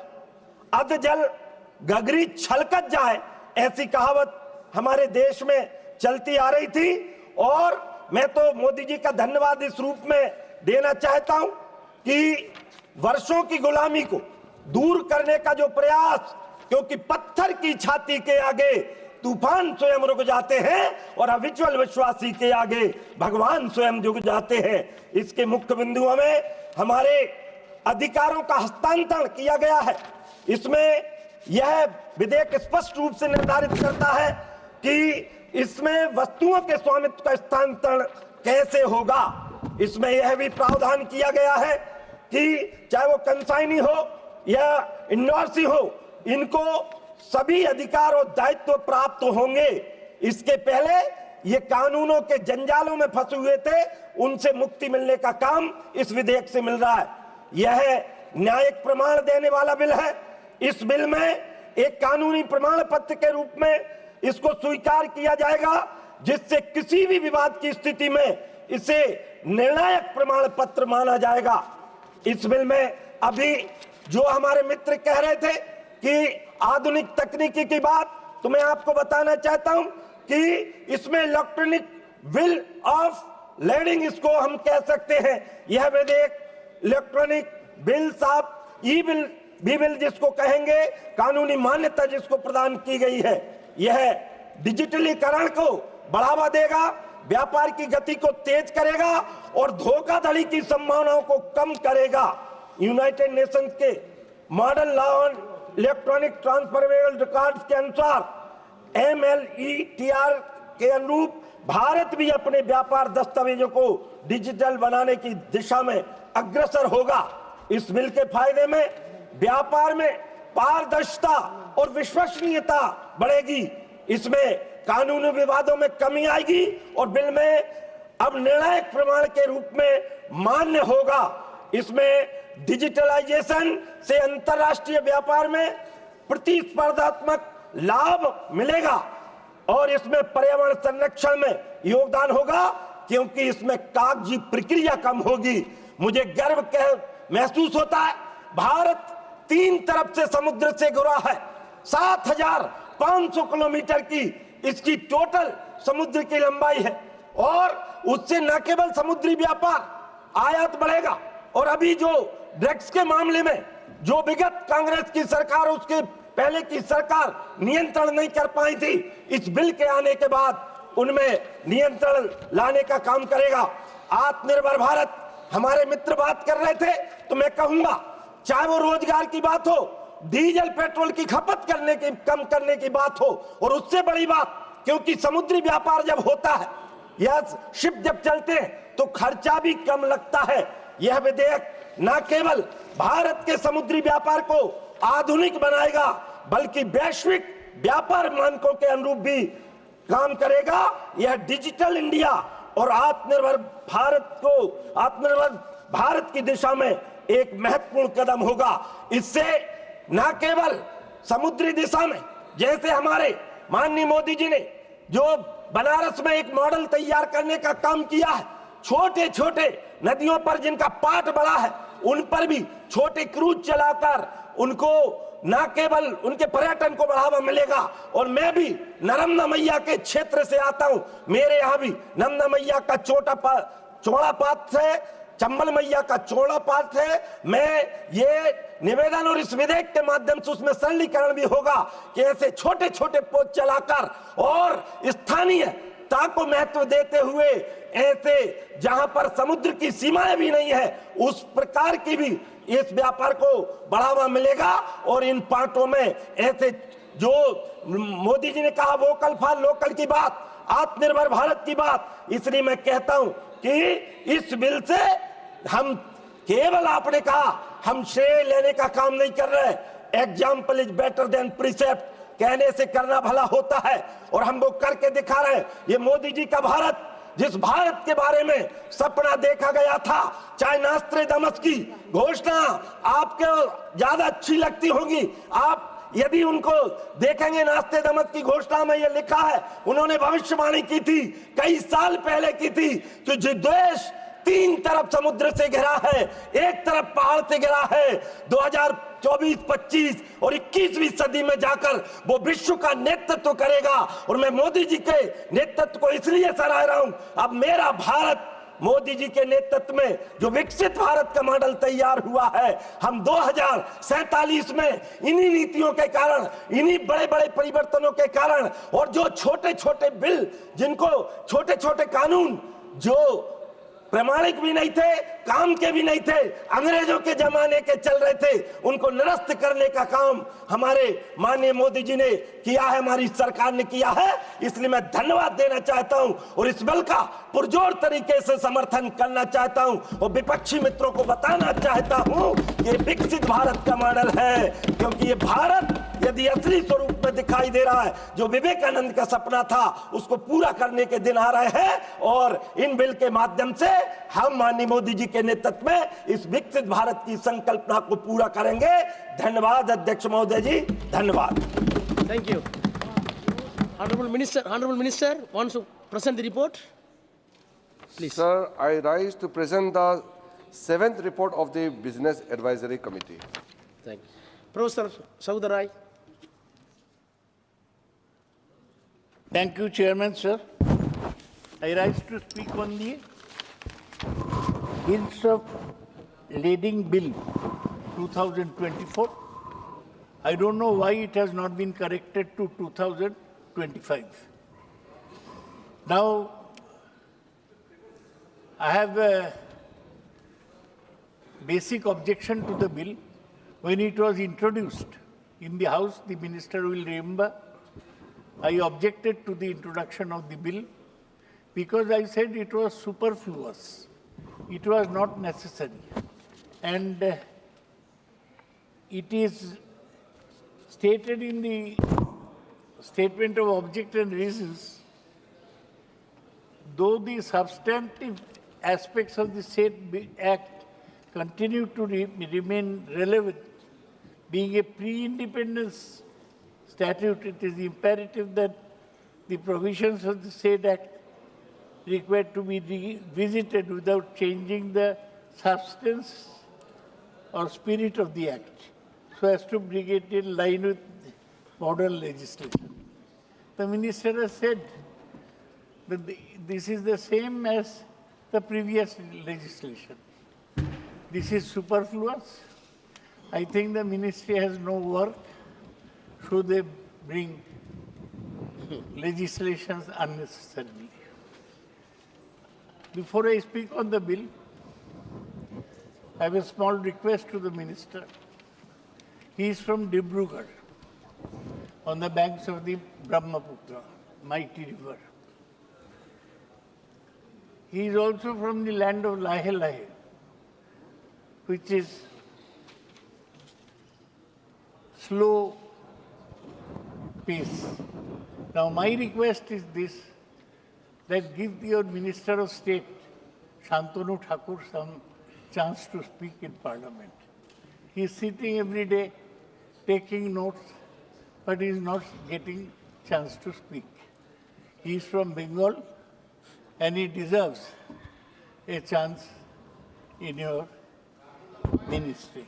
Please come to the bill. Sir, it is to the point.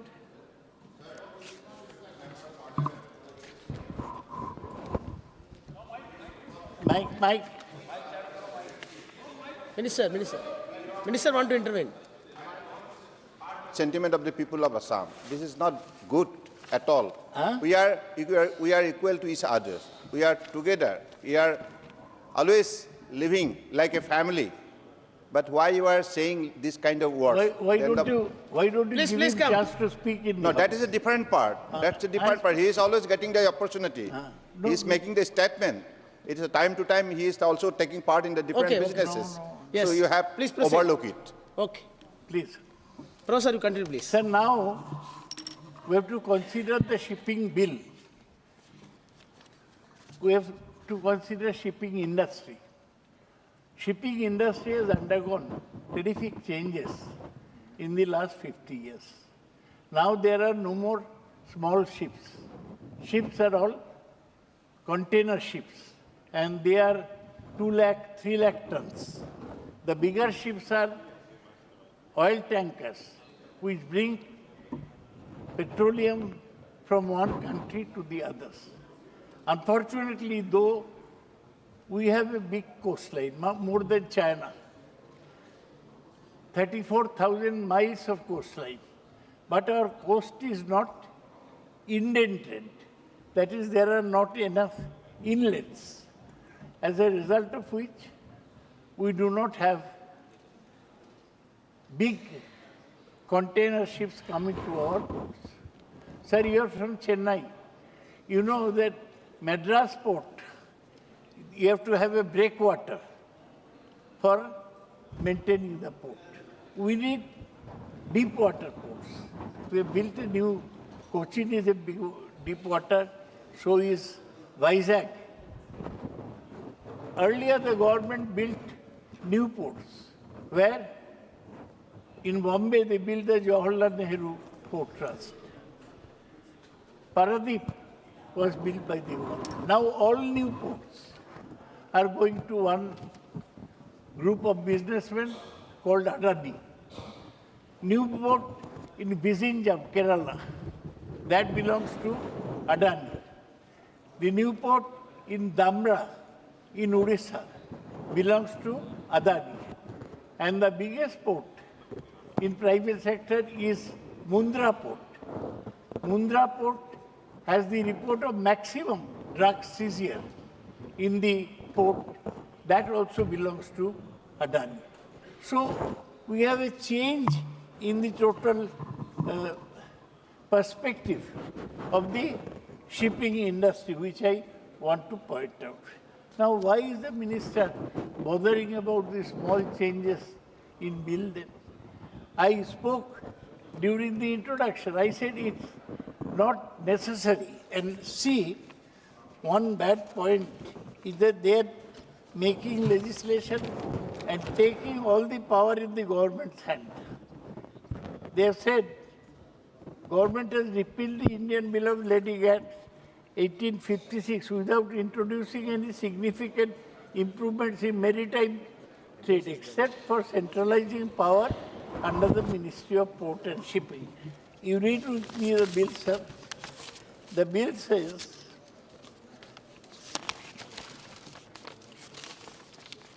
sir, the bill says, the central government may give such directions as it may deem necessary for carrying out all or any of the provisions of this Act. That means central government has overriding power. It's not democratic. The state should have been given some power in the matter of ports. The shipping industry could have some power. There could have been a National Shipping Council. That has not been done. We must see how to develop our ports. We must build big, deep water seaports. We must have big container ships. Otherwise, we can't compete with China. People here speak of competing with China. We are not even 5 trillion. China is 19 trillion, their GDP. And USA is 32 trillion. Where are we? How do we catch up with China? China has a smaller coastline than us, but they're huge. Their Shanghai port, the huge capacity. We must remember that we must hasten to catch up with these countries. Government having more power over the ports is not important. We must encourage the shipping industry. We must encourage the shipbuilding industry. We must encourage the shipbreaking industry. Unfortunately, we are falling behind in all these things. Minister is a good man, but he needs dynamism and a 10-year-old and a 50-year-old perspective as to how to develop the shipping industry, which has fallen behind. Small countries, see the Dutch, they have Rotterdam port. It's equivalent to 4 or 5 ports of ours. Small countries have big ports. We haven't built big ports. I will request the minister to take up the matter of big ports. I have nothing to say against the bill, but I'll tell you that let the minister come to Parliament with more positive legislation, not this minor tinkering legislation. Thank you. This tinkering legislation can be done in Atal Tinkering Laboratory. Thank you, sir. Thank you. Shri Hanuman Beniwal. सभापति महोदय, सदन में आज van पत्र विधेयक 2024 पर चर्चा हो रही है।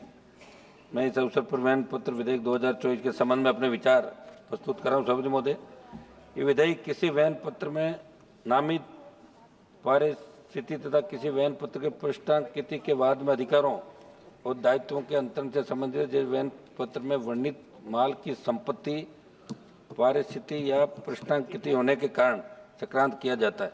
इस विधेयक में से कई प्रावधान जो व्यापारिक व्यवस्था, माल ढुलाई और आर्थिक प्रक्रियाओं को प्रभावित करेंगे, लेकिन इस विधेयक से सरकार की नीतिगत खामियां भी स्पष्ट रूप से दिखाई पड़ रही है, जो उद्योग जगत और छोटे व्यापारियों के लिए हितों के विपरीत है। सभापति महोदय, विधेयक की जटिलता और अस्पष्टता। सरकार द्वारा प्रस्तुत ये विधेयक अत्यधिक जटिल और अस्पष्ट भाषा में लिखा गया है। इसमें निहित कई प्रावधान स्पष्ट नहीं है और कानूनी दाव पेंचों में उलझे हुए हैं। ये स्थिति विशेष रूप से छोटे और मध्यम उद्योग एमएसएमई, लघु व्यापारियों और स्थानीय आपूर्तिकर्ताओं के लिए चिंता का विषय है। यदि विधेयक का क्रियान्वयन जटिल रहेगा तो इन व्यापारियों को कानूनी परेशानियों का सामना करना पड़ेगा, जिससे उनका व्यवसाय प्रभावित होगा। सभापति महोदय, व्यापारियों और उद्योग जगत के लिए खतरा। वैन पत्र विधेयक 2014 को लागू करने से पहले व्यापारी संगठनों, परिवहन उद्योग और लॉजिस्टिक्स क्षेत्र के विशेषज्ञों से परामर्श लेना आवश्यक था, लेकिन सरकार ने इस दिशा में कोई उचित कदम नहीं उठाया। माल परिवहन वैन पत्र की पृष्ठांकित और नामित परिस्थिति की प्रक्रिया को सुचारू बनाने के बजाय सरकार ने इसे अत्यधिक नियमों में जकड़ दिया, जिससे व्यापारिक लेन देन में अनावश्यक रुकावटें उत्पन्न हो सकती है। सभापति महोदय, इसके अलावा छोटे और मध्यम व्यापारियों के लिए विधेयक अनुचित दबाव और कानून जोखिम को बढ़ावा देगा। आपके माध्यम से सदन का ध्यान आकर्षित करते हुए बताना चाहता हूं कि बड़े कॉरपोरेट घराने इस कानून का फायदा उठाकर छोटे व्यापारियों पर अपनी शर्तें थोप सकते हैं, जिसमें आर्थिक असमानता और बाजार में एकाधिकार को बढ़ावा मिलेगा। सभापति महोदय, परिवहन और लॉजिस्टिक्स क्षेत्र की अनदेखी। इस विधेयक से परिवहन और लॉजिस्टिक्स क्षेत्र पर सीधा प्रभाव पड़ेगा, क्योंकि माल के स्वामित्व के हस्तांतरण में परिवर्तन लाने का प्रयास किया गया है, लेकिन सरकार ने स्पष्ट नहीं किया कि इस परिवर्तन का परिवहन कंपनियों, ट्रक मालिकों और गोदाम प्रबंधकों पर क्या प्रभाव पड़ेगा। अगर कोई विवाद उत्पन्न होता है तो इसका निपटारा कैसे होगा, न्यायिक प्रक्रिया कैसे चलेगी और छोटे ट्रांसपोर्टर को इससे बचाने के लिए क्या उपाय किए गए, इन सभी प्रश्नों का उत्तर सरकार के पास नहीं है। सभापति महोदय, किसान और कृषि उत्पादों पर प्रभाव। यह विधेयक किसानों को भी प्रभावित कर सकता है, क्योंकि कृषि उत्पादों की ढुलाई, भंडारण और व्यापार में वैन पत्र का महत्वपूर्ण स्थान होता है। यदि किसानों और कृषि व्यापारियों के लिए माल की स्वामित्व परिस्थिति जटिल हो जाती है तो पहले से ही मंडी और व्यापारिक नियमों से जूझ रहे संकट में और फंस जाएंगे। सभापति महोदय, विवाद समाधान तंत्र का अभाव। इस विधेयक में कोई ठोस विवाद समाधान प्रणाली का उल्लेख नहीं है। यदि वैन पत्र के संबंध में कोई विवाद उत्पन्न होता है तो इसका निपटारा कैसे होगा, यह स्पष्ट है। इससे व्यापार जगत को कानूनी प्रक्रिया में उलझना पड़ेगा, जिससे आर्थिक गतिविधियों की गति धीमी हो सकती है। सभापति महोदय, सरकार ने इस विधेयक को बिना व्यापक चर्चा के संसद में पेश किया। इससे स्पष्ट होता है कि विधेयक सरकार की हड़बड़ी और दूरदर्शिता का प्रतीक है। सरकार द्वारा लाए जा रहे कई विधेयकों की तरह ये विधेयक भी एक प्रबंधन के बजाय नियंत्रण की मानसिकता दर्शाता है। सभापति महोदय, जब सरकार लगातार बनी थी 19 और अब आपके 24 के अंदर, 14 के अंदर, तब आपने हमेशा एक वादा किया था कि जितने भी अनावश्यक विधेयक है, बिल है, उनको हम खत्म करेंगे। लेकिन यहाँ तो बिल पे बिल लाए जा रहे हो आप, और मुझे नहीं लगता कि इन बिलों का औचित्य है। जो बिल लाए जाने चाहिए देश हित के अंदर, उन बिलों को सरकार लाए तो ज्यादा फायदा हो सकता है। मैं बिल का विरोध करता हूँ। Thank you. श्री विशाल पटेल।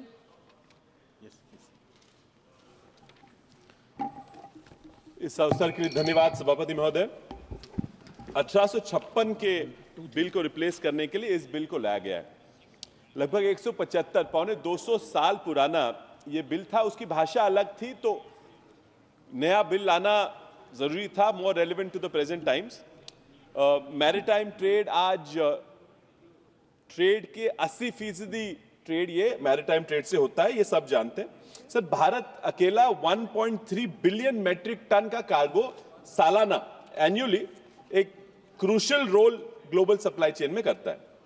लेकिन ये आउटडेटेड रेगुलेशंस थे, उसकी भाषा अलग थी, बदलना जरूरी था, ये मानता हूं, और ये बदलाव लाने के लिए ये बिल लाया गया, ये भी हम समझते हैं। लेकिन सरकार ने एक बहुत अच्छा मौका गवा दिया।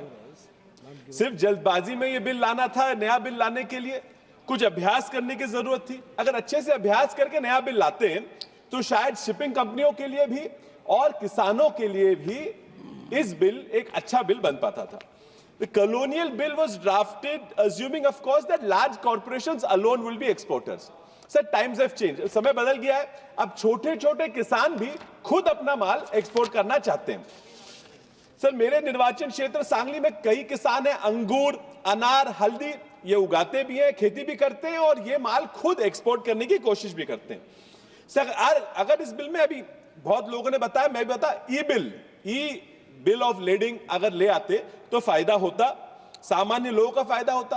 सर, लगभग 1 करोड़ बिल ऑफ लेडिंग सालाना इशू किए जाते हैं, से कम 3 बिलियन डॉलर की बचत ई बिल ले आते तो हो जाता। किसने कहा सिर्फ 2% ई बिल पे व्यवहार होते हैं, लेकिन अगर हम विश्वगुरु बनना चाहते हैं, हम देश को हम आगे ले जाना चाहते हैं। सर, डिजिटल अपन देखते हैं, यहां भी डिजिटल में सांसद का सिग्नेचर भी डिजिटल करते हैं, डिजिटल पेमेंट की बात करते हैं। ये सरकार सब चीज में लीडर बनना चाहता है, देश को सिखाना चाहता है, तो फिर ये बिल लाते हुए ई बिल ऑफ लेडिंग लाना जरूरी क्यों नहीं समझा? सर, गुड्स के ट्रांसपोर्ट के साथ साथ एक बहुत बड़ी समस्या आ जाती है बिल ऑफ लेडिंग के ट्रांसपोर्ट की। माल तो चढ़ा दिया, अब ये जो बिल ऑफ लेडिंग सामने वाले इंपोर्टर तक पहुंचाना है, वो भी एक बहुत बड़ी समस्या होती है। एक 2 पर्याय होते हैं उसके पास, एक तो कुरियर सही है, बिल ऑफ लेडिंग आगे भेज दो, रास्ते में कुरियर खो गया, चोरी हो गया तो सारा माल चला गया। दूसरा ऑप्शन होता है कि सरेंडर करना शिपिंग कंपनी को। सरेंडर कर दिया तो सर कल अगर हाई सी सेल करना हो, माल ट्रांसफर करना हो तो अपन कर नहीं पाते। तो अगर ई बिल ले आते इस प्रोविजन में तो बहुत फायदा हो जाता। Sir, in today's time they talk of digital economy. I wonder why it is very surprising that they themselves could not bring this in.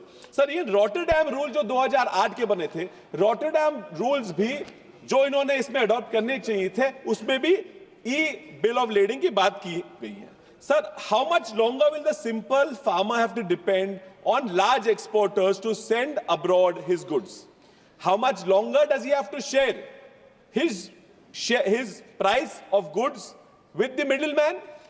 And how much longer does he have to wait for the government to bring in provisions where he himself can go ahead and export? अगर मेरे सांगली का example लोगे तो मेरे सांगली मनेराजू गांव में एक किसान है जो अंगूर की खेती करता है, संजय जमदाड़े। उसने हिम्मत की, he dared himself to try and export his own grapes. उनका खुद का अंगूर एक्सपोर्ट करने की उसने कोशिश की, चेष्टा की। सर, जिस शिप में उसका कंटेनर या अंगूर के साथ चला गया था, उस शिप के इंजन में आग लग गई। शिप के इंजन में आग लगने के कारण उसका जो अंगूर का माल था, उसका रेफ्रिजरेटर सिस्टम पूरे शिप का बंद हो गया और उसका अंगूर खराब हो गया जब तक वो पहुंच जाता। अब सर, शिपिंग लाइन के इंश्योरेंस कंपनी पे हमने जब उस बेचारे ने जब तकरार की, कंप्लेन की, तो शिपिंग लाइन कहती है, इंश्योरेंस कंपनी कहती है कि गलती शिपिंग लाइन की नहीं है, गलती कैप्टन की है, कि कैप्टन की गलती की वजह से आग लगी और तब ये माल खराब हुआ। अब ये बेचारा कैप्टन से पैसा वसूल करने कहां जाएगा? सर, इस बिल में कोई प्रोविजन ही नहीं है, आर्बिट्रेशन की प्रोविजन नहीं है। अगर ऐसे बेचारे संजय जैसे किसान खुद अगर कोई कोशिश कर ले, if they go there, they export and there is a big issue, who do they go to? So shouldn't this bill have provisioned for these kind of incidents or similar incidents that common farmers who are trying to become exporters themselves are going to face? So the bill goes on to vaguely talk about empowering the government to take decisions or for enforcing the provisions. What provisions? Sir, ये पूरा bill का इनका purpose ही इन्होंने बताया है कि purpose लाए हैं बिल सिंप्लीफाई करने के लिए, और इतना वेग प्रोविजन डाल देते हैं, ये नहीं किया। इस बिल को ये और कॉम्प्लिकेट करने की ये पूरी कोशिश कर रहे हैं। Sir, I would like to recommend, ये बोलना है तो I would like to recommend to the government that they bring in a policy of integrating the BOL with the temperature tracking logger to ensure both importer and exporter get real-time updates on the quality of their shipments. Moreover, dispute resolution mechanism needs to be worked as simple farmers like Sanjay cannot fight international disputes. This demand is most logical, falls in line with the Hague rules of 1926 which set the foundations for the carrier responsibilities. The fact that we aspire to achieve 2 trillion in total exports encompassing both goods and services by 2030, but in reality India only contributes 2.5% of the global seaborne trade. We can only achieve our aim when domestic policies are truly aligned with the realities faced by the new India and its aspirations, and India where farmers dream to export and compete with MNC giants because they know the world awaits their arrival. Thank you, sir. Hereby, I oppose the bill. Sri Hemant Savara, please. Thank you. Thank you, sir, for giving me this opportunity. मैं lading bill जो introduce किया है सरकार ने, उसका बहुत स्वागत करता हूँ। लैडिंग बिल के तहत जो डॉक्यूमेंट बनेगा, मुझे लगता है कि it's a vital document in shipping that serve as receipt, contract and document of title for good being transported. It is used to ensure that goods are handled, delivered and legally transferred correctly. It is the key to unlocking international logistics. मैं हमारे देश के यशस्वी पंतप्रधान माननीय नरेंद्र मोदी जी को और port minister mister Sonowal sir को बहुत बहुत धन्यवाद देता हूं कि एक मल्टी मॉडल कनेक्टिविटी के तहत भारत का, इंडिया का सबसे बड़ा पोर्ट वाधवन पोर्ट जो पालघर में आ रहा है, वो इंट्रोड्यूस करने के लिए, और जिसका उद्घाटन उन्होंने खुद स्वयं आके किया। पोर्ट मिनिस्टर सोनोवाल सर खुद 3 बार वहाँ के पूरा जायजा लिया, और मुझे लगता है कि ये लैडिंग बिल इसके लिए बहुत इम्पोर्टेंट रहेगा कि वाधवन पोर्ट जो आ रहा है उसके तहत जो ट्रांसपोर्टेशन होगा वो पूरे it will change the economy of not only Palghar but also India. मुझे लगता है कि जो पालघर डिस्ट्रिक्ट का जो कोस्टल एरिया करीब 112 किलोमीटर का है, पोर्ट पूरा समुद्र में बन रहा है 1500 हेक्टेयर में। उसके लिए डेडिकेटेड रेलवे है, डेडिकेटेड हाईवे है, रेलवे है। डहाणू नासिक रेलवे भी बन रही है। कनेक्टिविटी जो और पैदा हो रही है वो समृद्धि की तरह मुंबई नागपुर समृद्धि हाईवे को भी कनेक्टिविटी दी जा रही है। उसके आगे हम देख रहे हैं कि वाटरवेज भी वहाँ पे कनेक्टिविटी पैदा होगी जो समुद्र और नदी को भी जोड़ेगी। उसके तहत महाराष्ट्र गवर्नमेंट ने, माननीय मुख्यमंत्री देवेंद्र जी ने चौथी मुंबई की घोषणा की है। तो इसके लिए मैं उनका धन्यवाद देता हूं कि डेवलपमेंट बहुत ज़ोर से होने वाला है। एयरपोर्ट भी पालघर जिले में आ रहा है। तो ये सब हम देखे जाए तो एम्प्लॉयमेंट और सेल्फ एम्प्लॉयमेंट करीब 10 लाख के ऊपर होने वाले हैं। जो पालघर में इंडस्ट्रियल एरिया है, वहाँ से जो माल पैदा हुआ, गुड्स पैदा हो गए। एमएसएमई है, फिशिंग बहुत बड़े पैमाने पर होता है। एग्रीकल्चर के तहत जो गुड्स पैदा होते हैं, चीकू है, कोकोनट है, फ्लावर्स है, फ्रूट्स है, उसके लिए ये सब लैडिंग बिल का इम्पोर्टेंस बहुत अच्छा साबित होगा। काफ़ी सारे फिशरमैन वहाँ पे है जो उनके अधिकारों का संरक्षण चाहते हैं।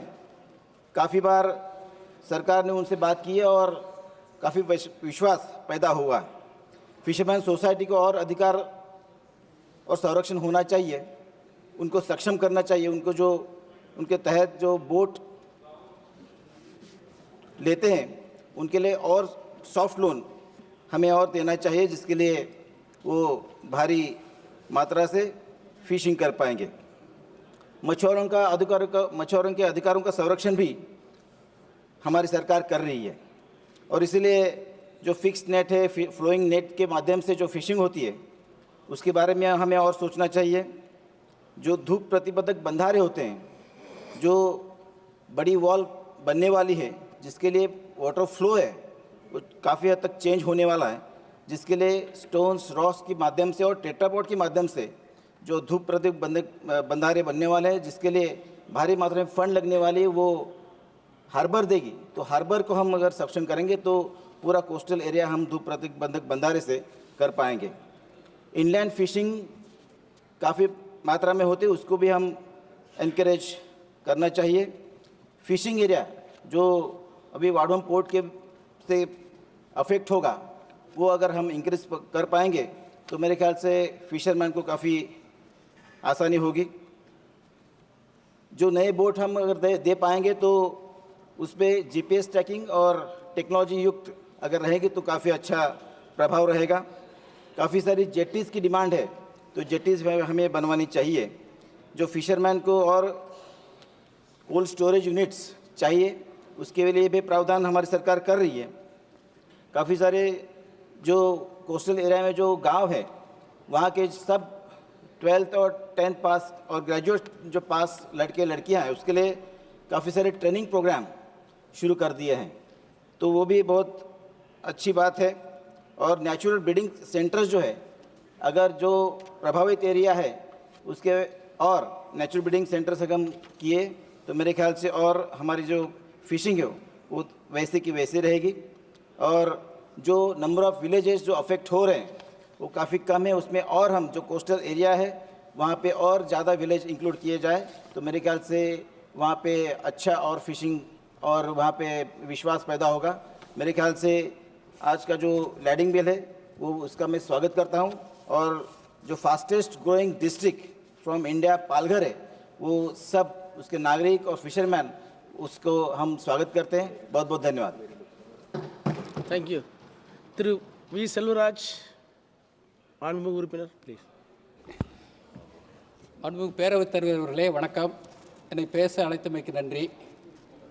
பில் ஆஃப் லேண்டிங் என்று சொல்லுகிற இந்த கடல்சார் வர்த்தகம் மசோதாவிற்கு சில ஆலோசனைகளை தெரிவித்துக் கொள்ள கடமைப்பட்டிருக்கிறேன்.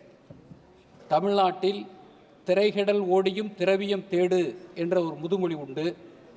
அதேபோல் எனக்கு முன்னாலே பேசிய சக உறுப்பினர் சகோதரர் கலாநிதி வீராசாமி அவர்கள் சொன்னது போல, வெள்ளி பனிமலையில் மீது உலாவுவோம், அடி மேலே கடல் முழுதும் கப்பல் விடுவோம் என்று பாரதி பாடியிருக்கிறார்.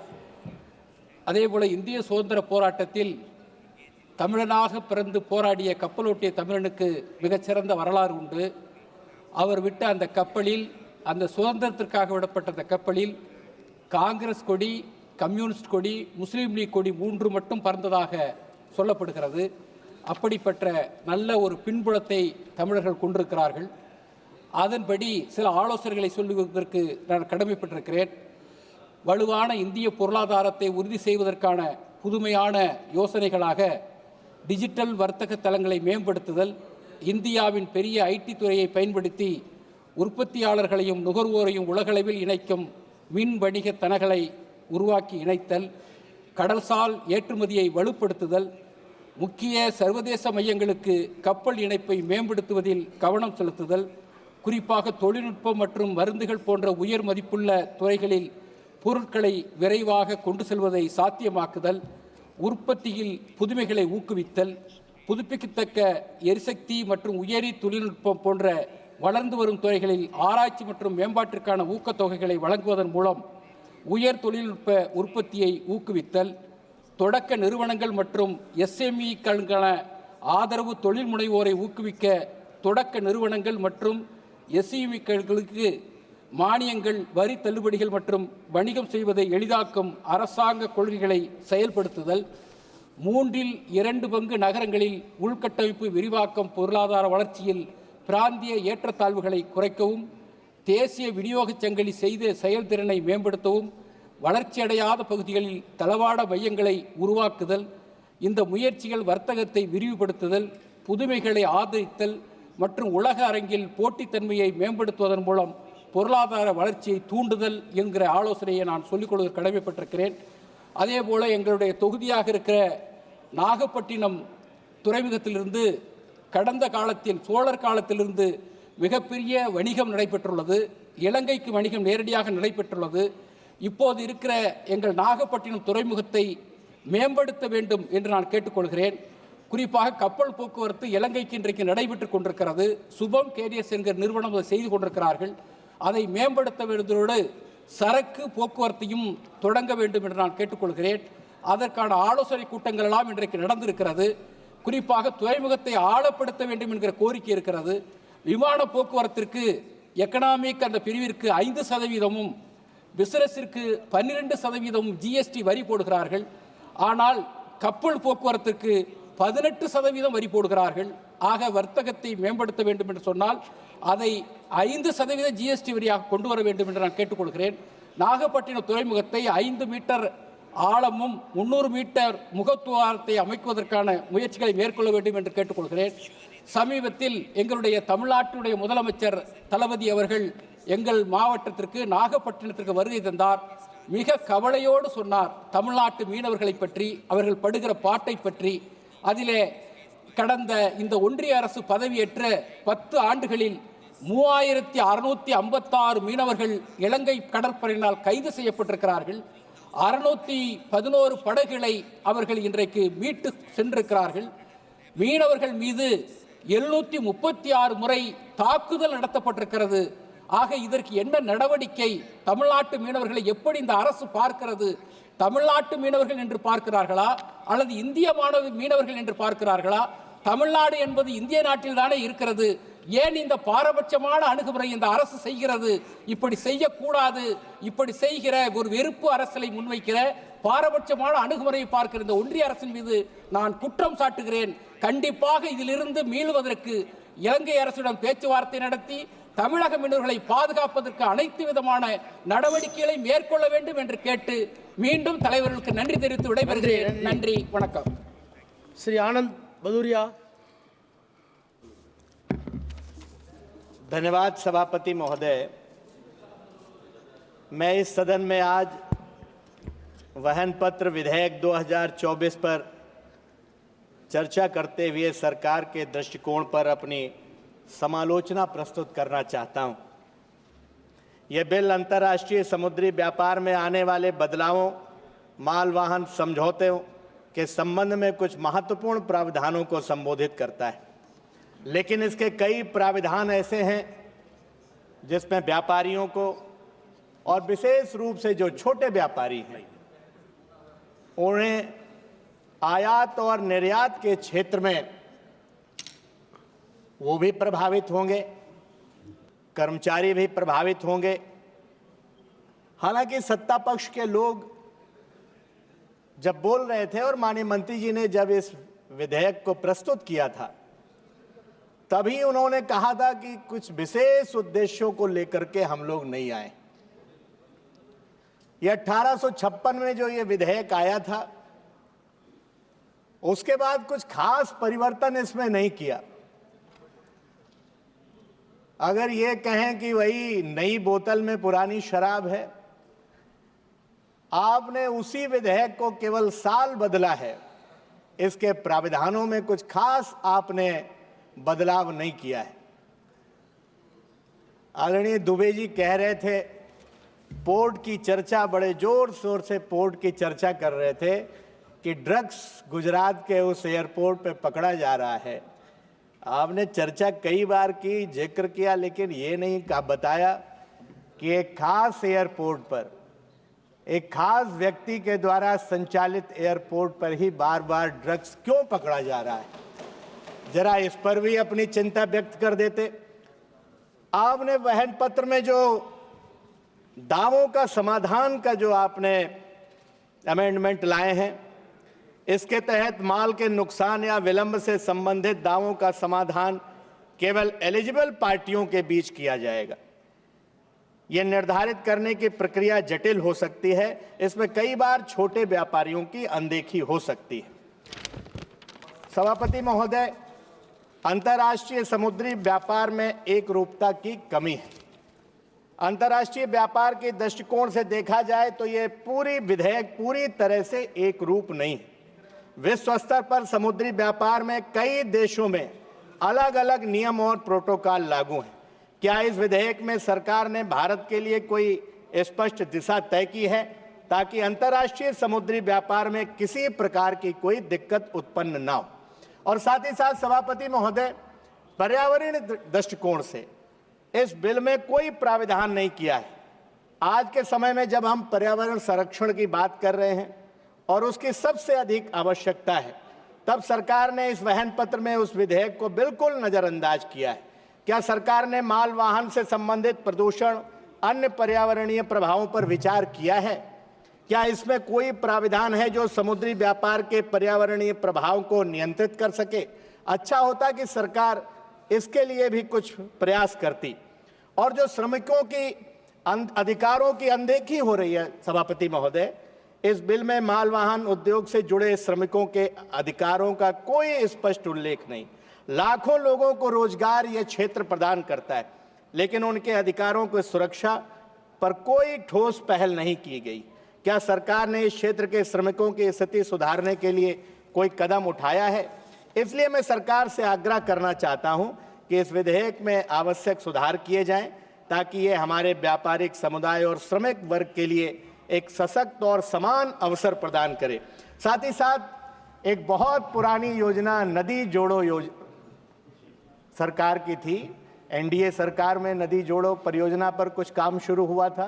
हमारी सरकार से मांग है, इसलिए नदी जोड़ो परियोजना पर सरकार काम शुरू करे। और नदी जब जोड़ेंगे, नदियों को जोड़ेंगे, तो निश्चित रूप से हमारा उत्तर प्रदेश है, हमारे यहाँ तो कोई पोर्ट है नहीं, इसलिए नदियों को जोड़ेंगे तो हो सकता है कोई पोर्ट उत्तर प्रदेश को, बिहार को भी मिल जाए, जिससे सारी नदियों को जोड़िए, जिससे कोई पोर्ट बन जाए। और पोर्ट बनेगा तो हमारे उत्तर प्रदेश के किसानों को, गरीबों को, श्रमिकों को, उनको भी इसका लाभ मिलेगा। इसलिए सभापति महोदय, आपने मौका दिया, आपका आभार प्रकट करते हुए अपनी बात को समाप्त करता हूं। बहुत बहुत धन्यवाद। Honorable Minister.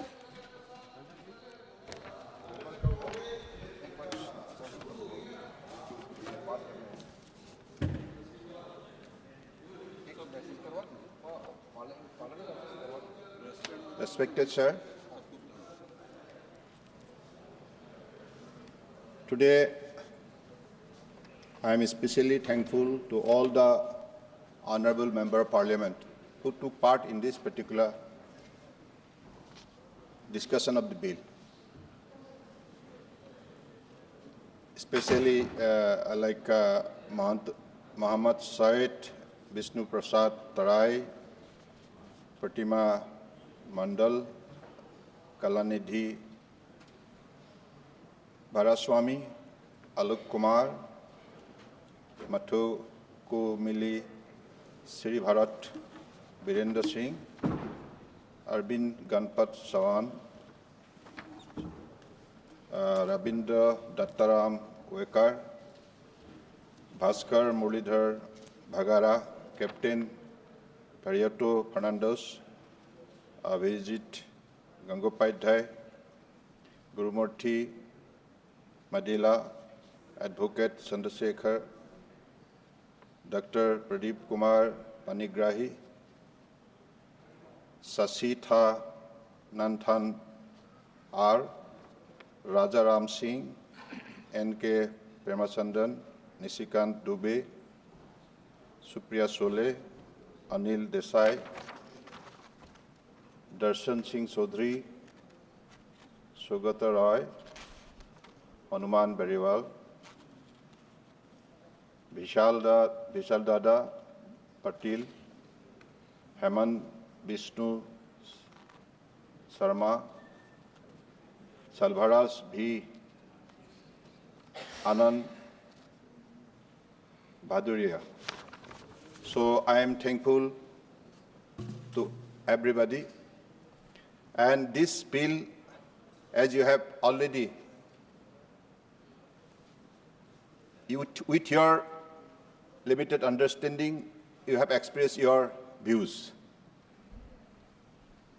So, but let me tell you, हमारे देश के आदर्शवादी नेता, दुनिया के सबसे लोकप्रिय नेता प्रधानमंत्री नरेंद्र मोदी जी की जो विजन है, उसी विजन को साकार करने के लिए आज देश में विकास के सिलसिले में जनता एकत्रित होकर लगी हुई है। जो मंत्र हमें परम आदरणीय प्रधानमंत्री ने दी है, रिफॉर्म, परफॉर्म, ट्रांसफॉर्म,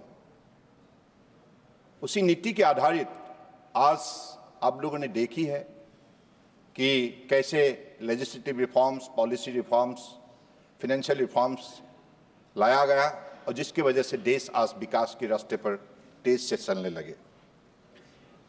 ये जो हमने आज बिल लाया, आप सबके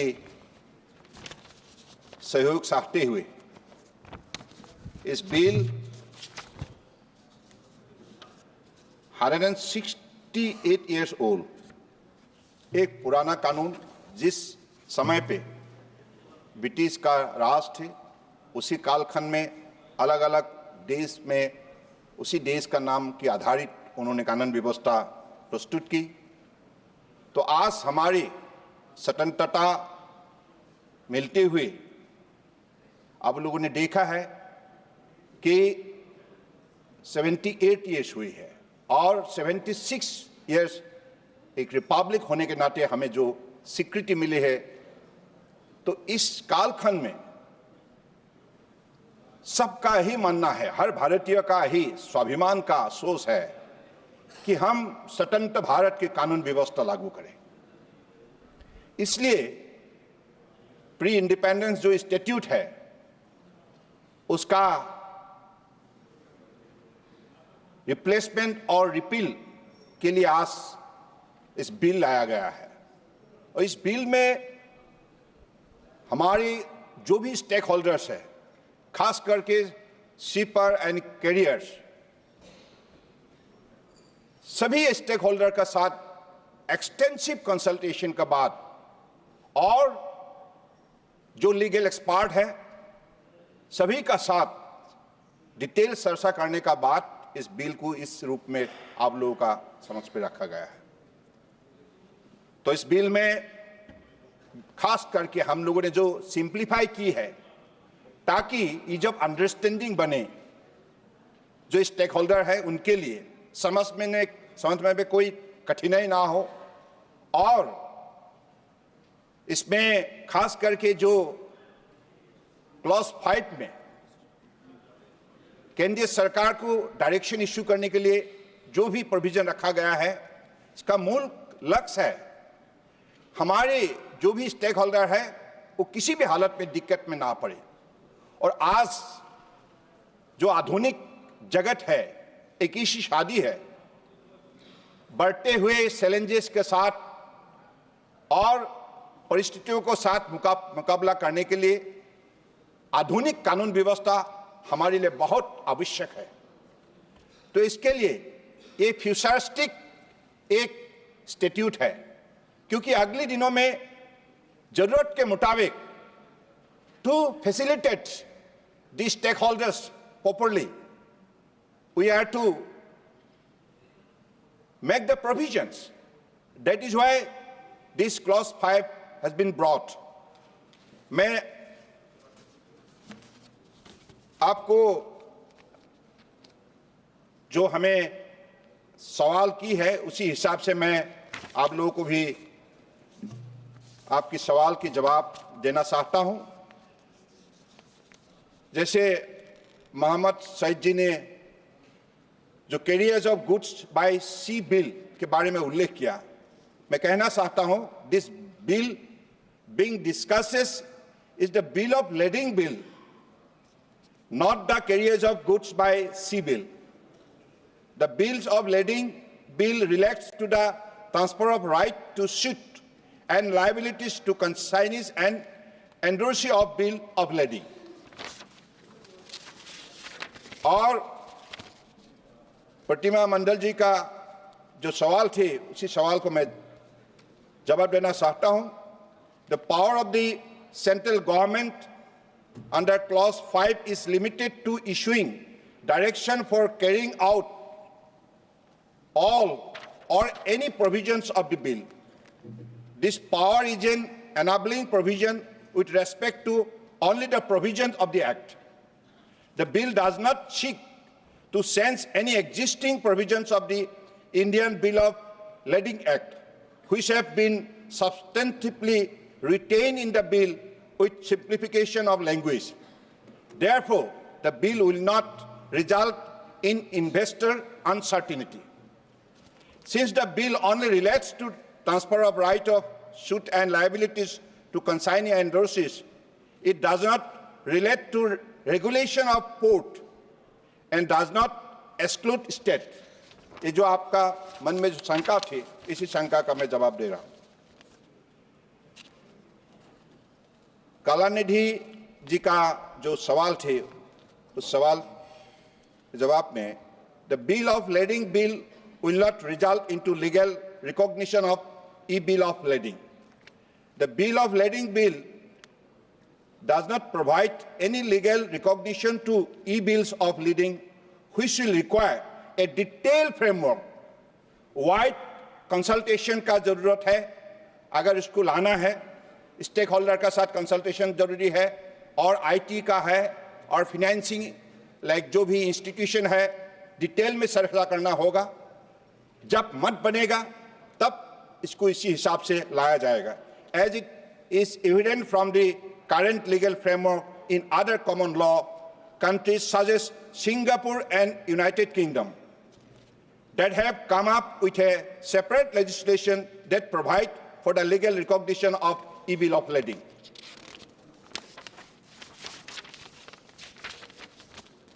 और वीरेंद्र जी ने भी जो सवाल की है, the bill of lading bill only relates to the transfer of right, पहले भी मैं बोल चुका हूं, of suits and liabilities to consignees and endorsees.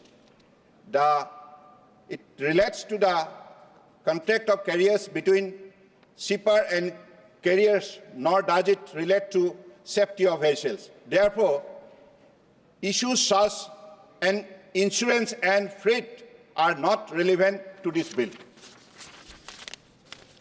Sir, the bill, Arvind Ganapat ji ka jo hai sawal, the bill under consideration is the bill of lading bill, not the carriage of goods by civil. Same question he also repeated.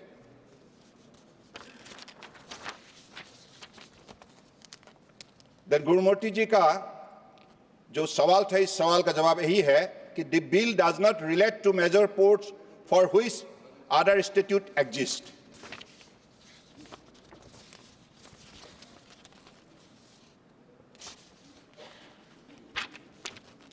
और हमारे माननीय ससिथा नंथाम जी का जो थे, the bill of lading only relates to the transfer of right of suit and liabilities to consignees and endorsees.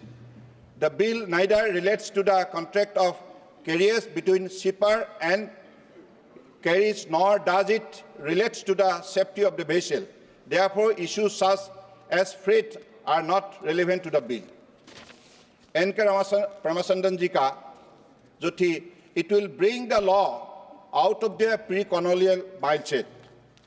That is the argument.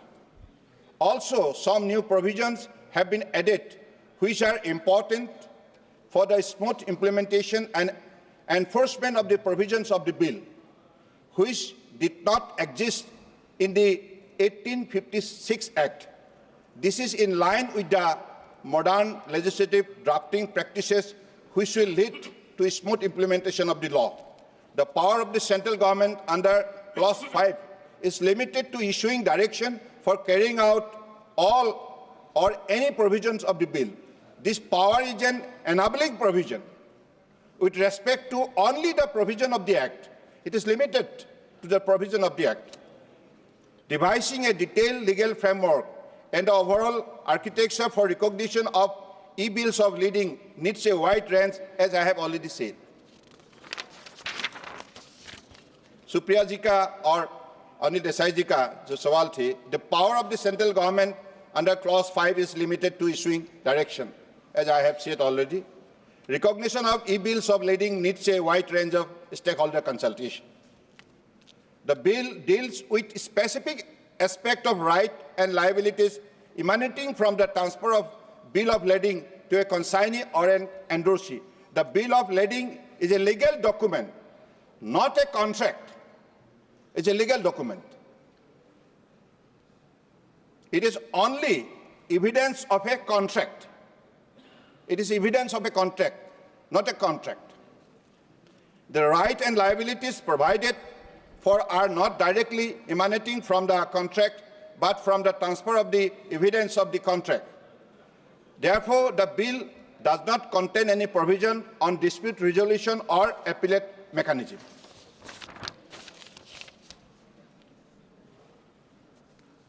Captain Viriato Fernandez, the aspect of shipping and carriage of goods by sea raised are governed by other statute. Merchant shipping is governed by the Merchant Shipping Act 1958.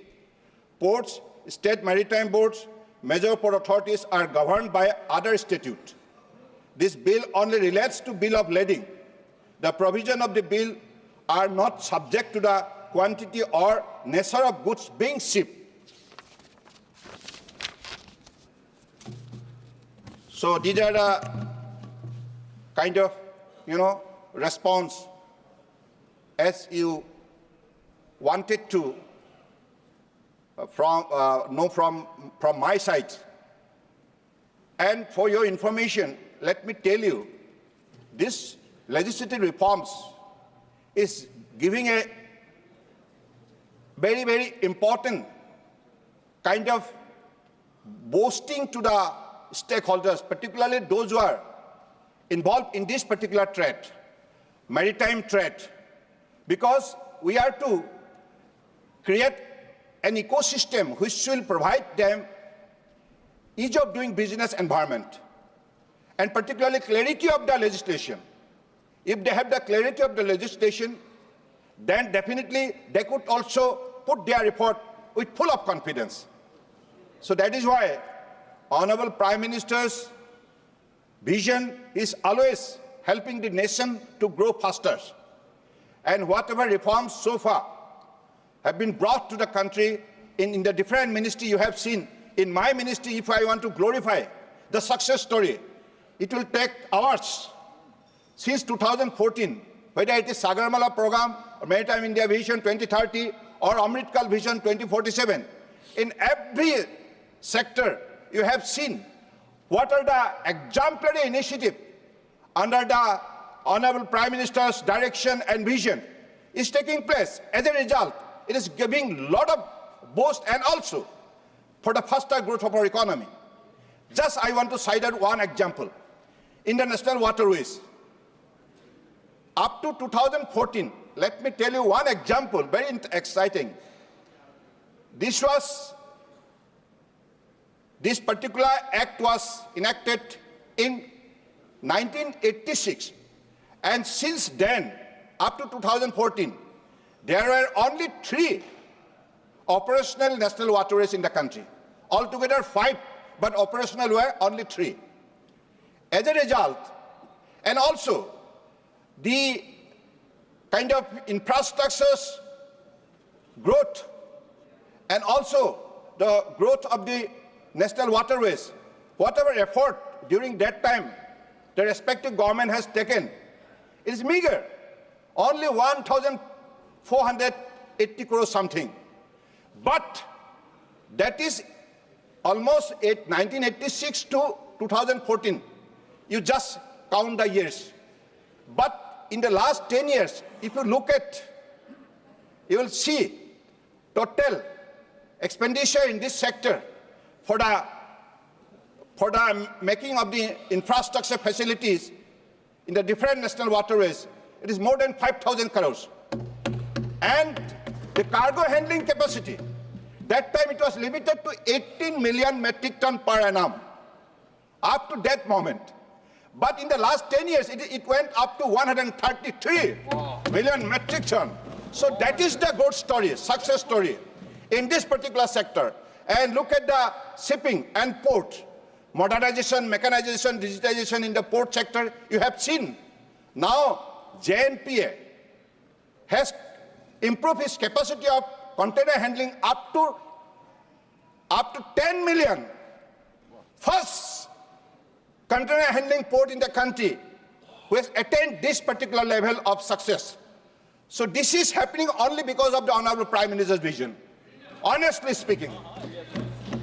So there are many other ports coming up, even Paradip, Kandla, they are all going to become the mega port because of the cargo handling capacity increasing in a very faster mode. Of course, there are private and Vizigam is also coming up. These are in the private sectors, in the public sectors, then it's like port run by the state government, state maritime board, everywhere. The success story now creating special encouragement to the people of the country, and they are generating confidence in the mindset that yes, this country become self-sufficient, self-reliant, Atmanirbhar Bharat, and by 2047, no doubt about it, is going to be one of the top developed nation in the world. Thank you. Very good. प्रश्न ये कि विधेयक पर विचार किया जाए।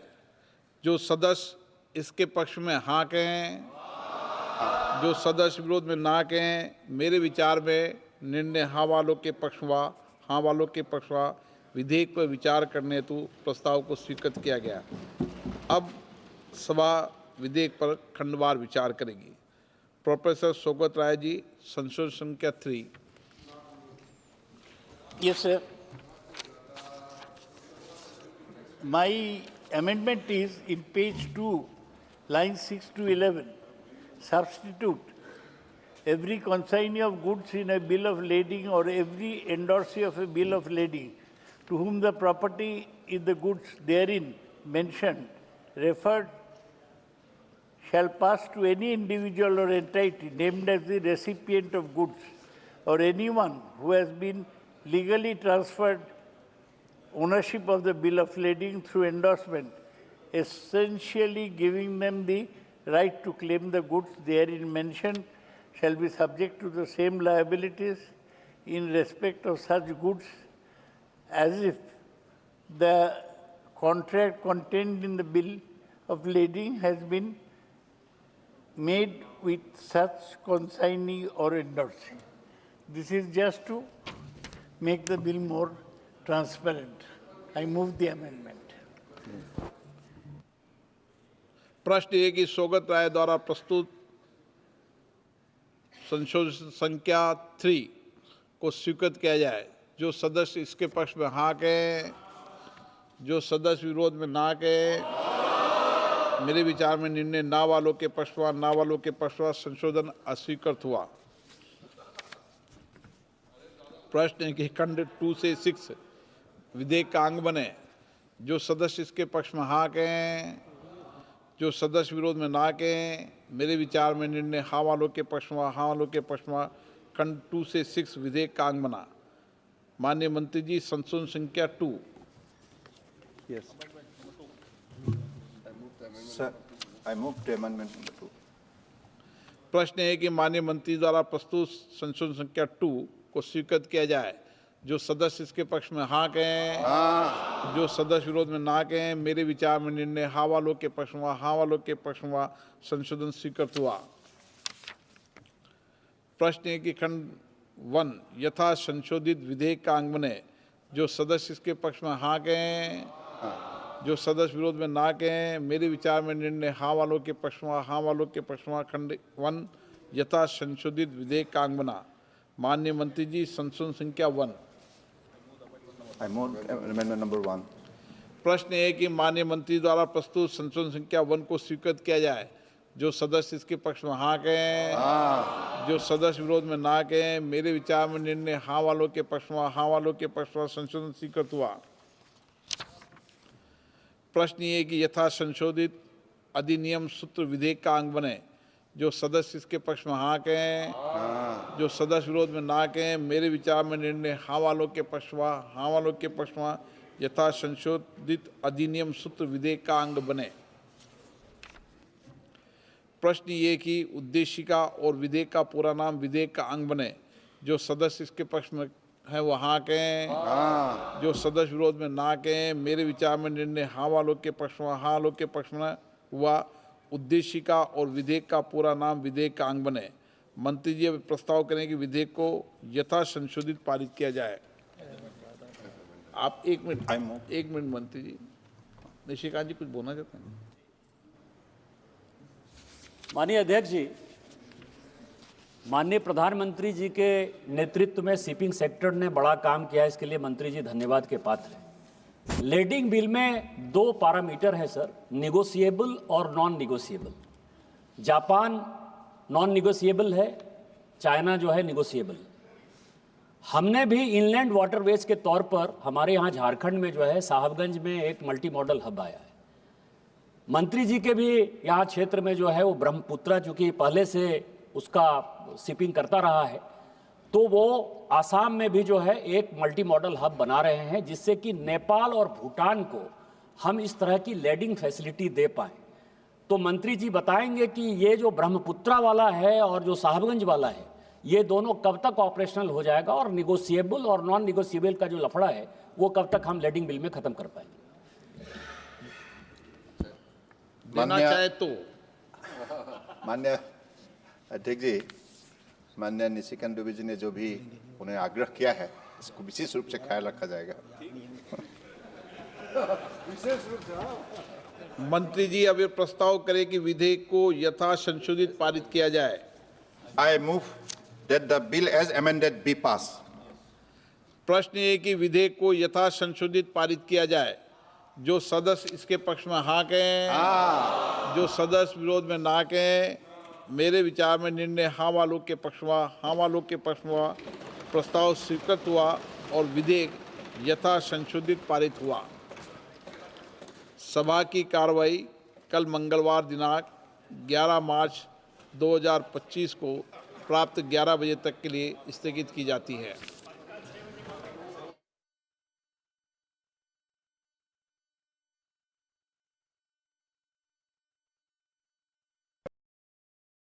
Constituency, Jagatsinghpur MP constituency. Yes. At that time when this incident happened, at that time that government of Congress could not trace out the owner of the ship, and till today it is under the investigation. That's why this leading bill is required, because we know now our government of India, under the efficient leadership of our beloved Prime Minister Narendra Modi ji and Shipping Minister Sarbanand Sonal ji, actually they have taken so many steps to carry out the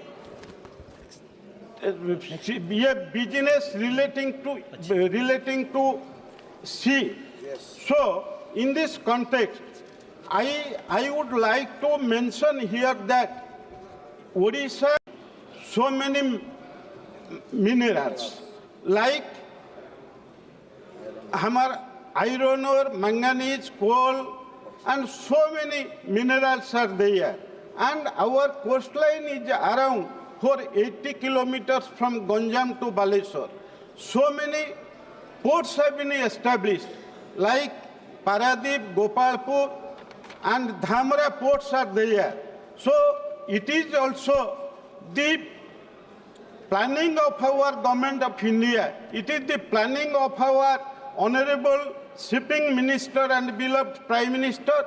So many ports will be established not only all over India, in our states also. Yes. So, if by the government and by the PPP mode of investment, so many ports are going to be established in Odisha.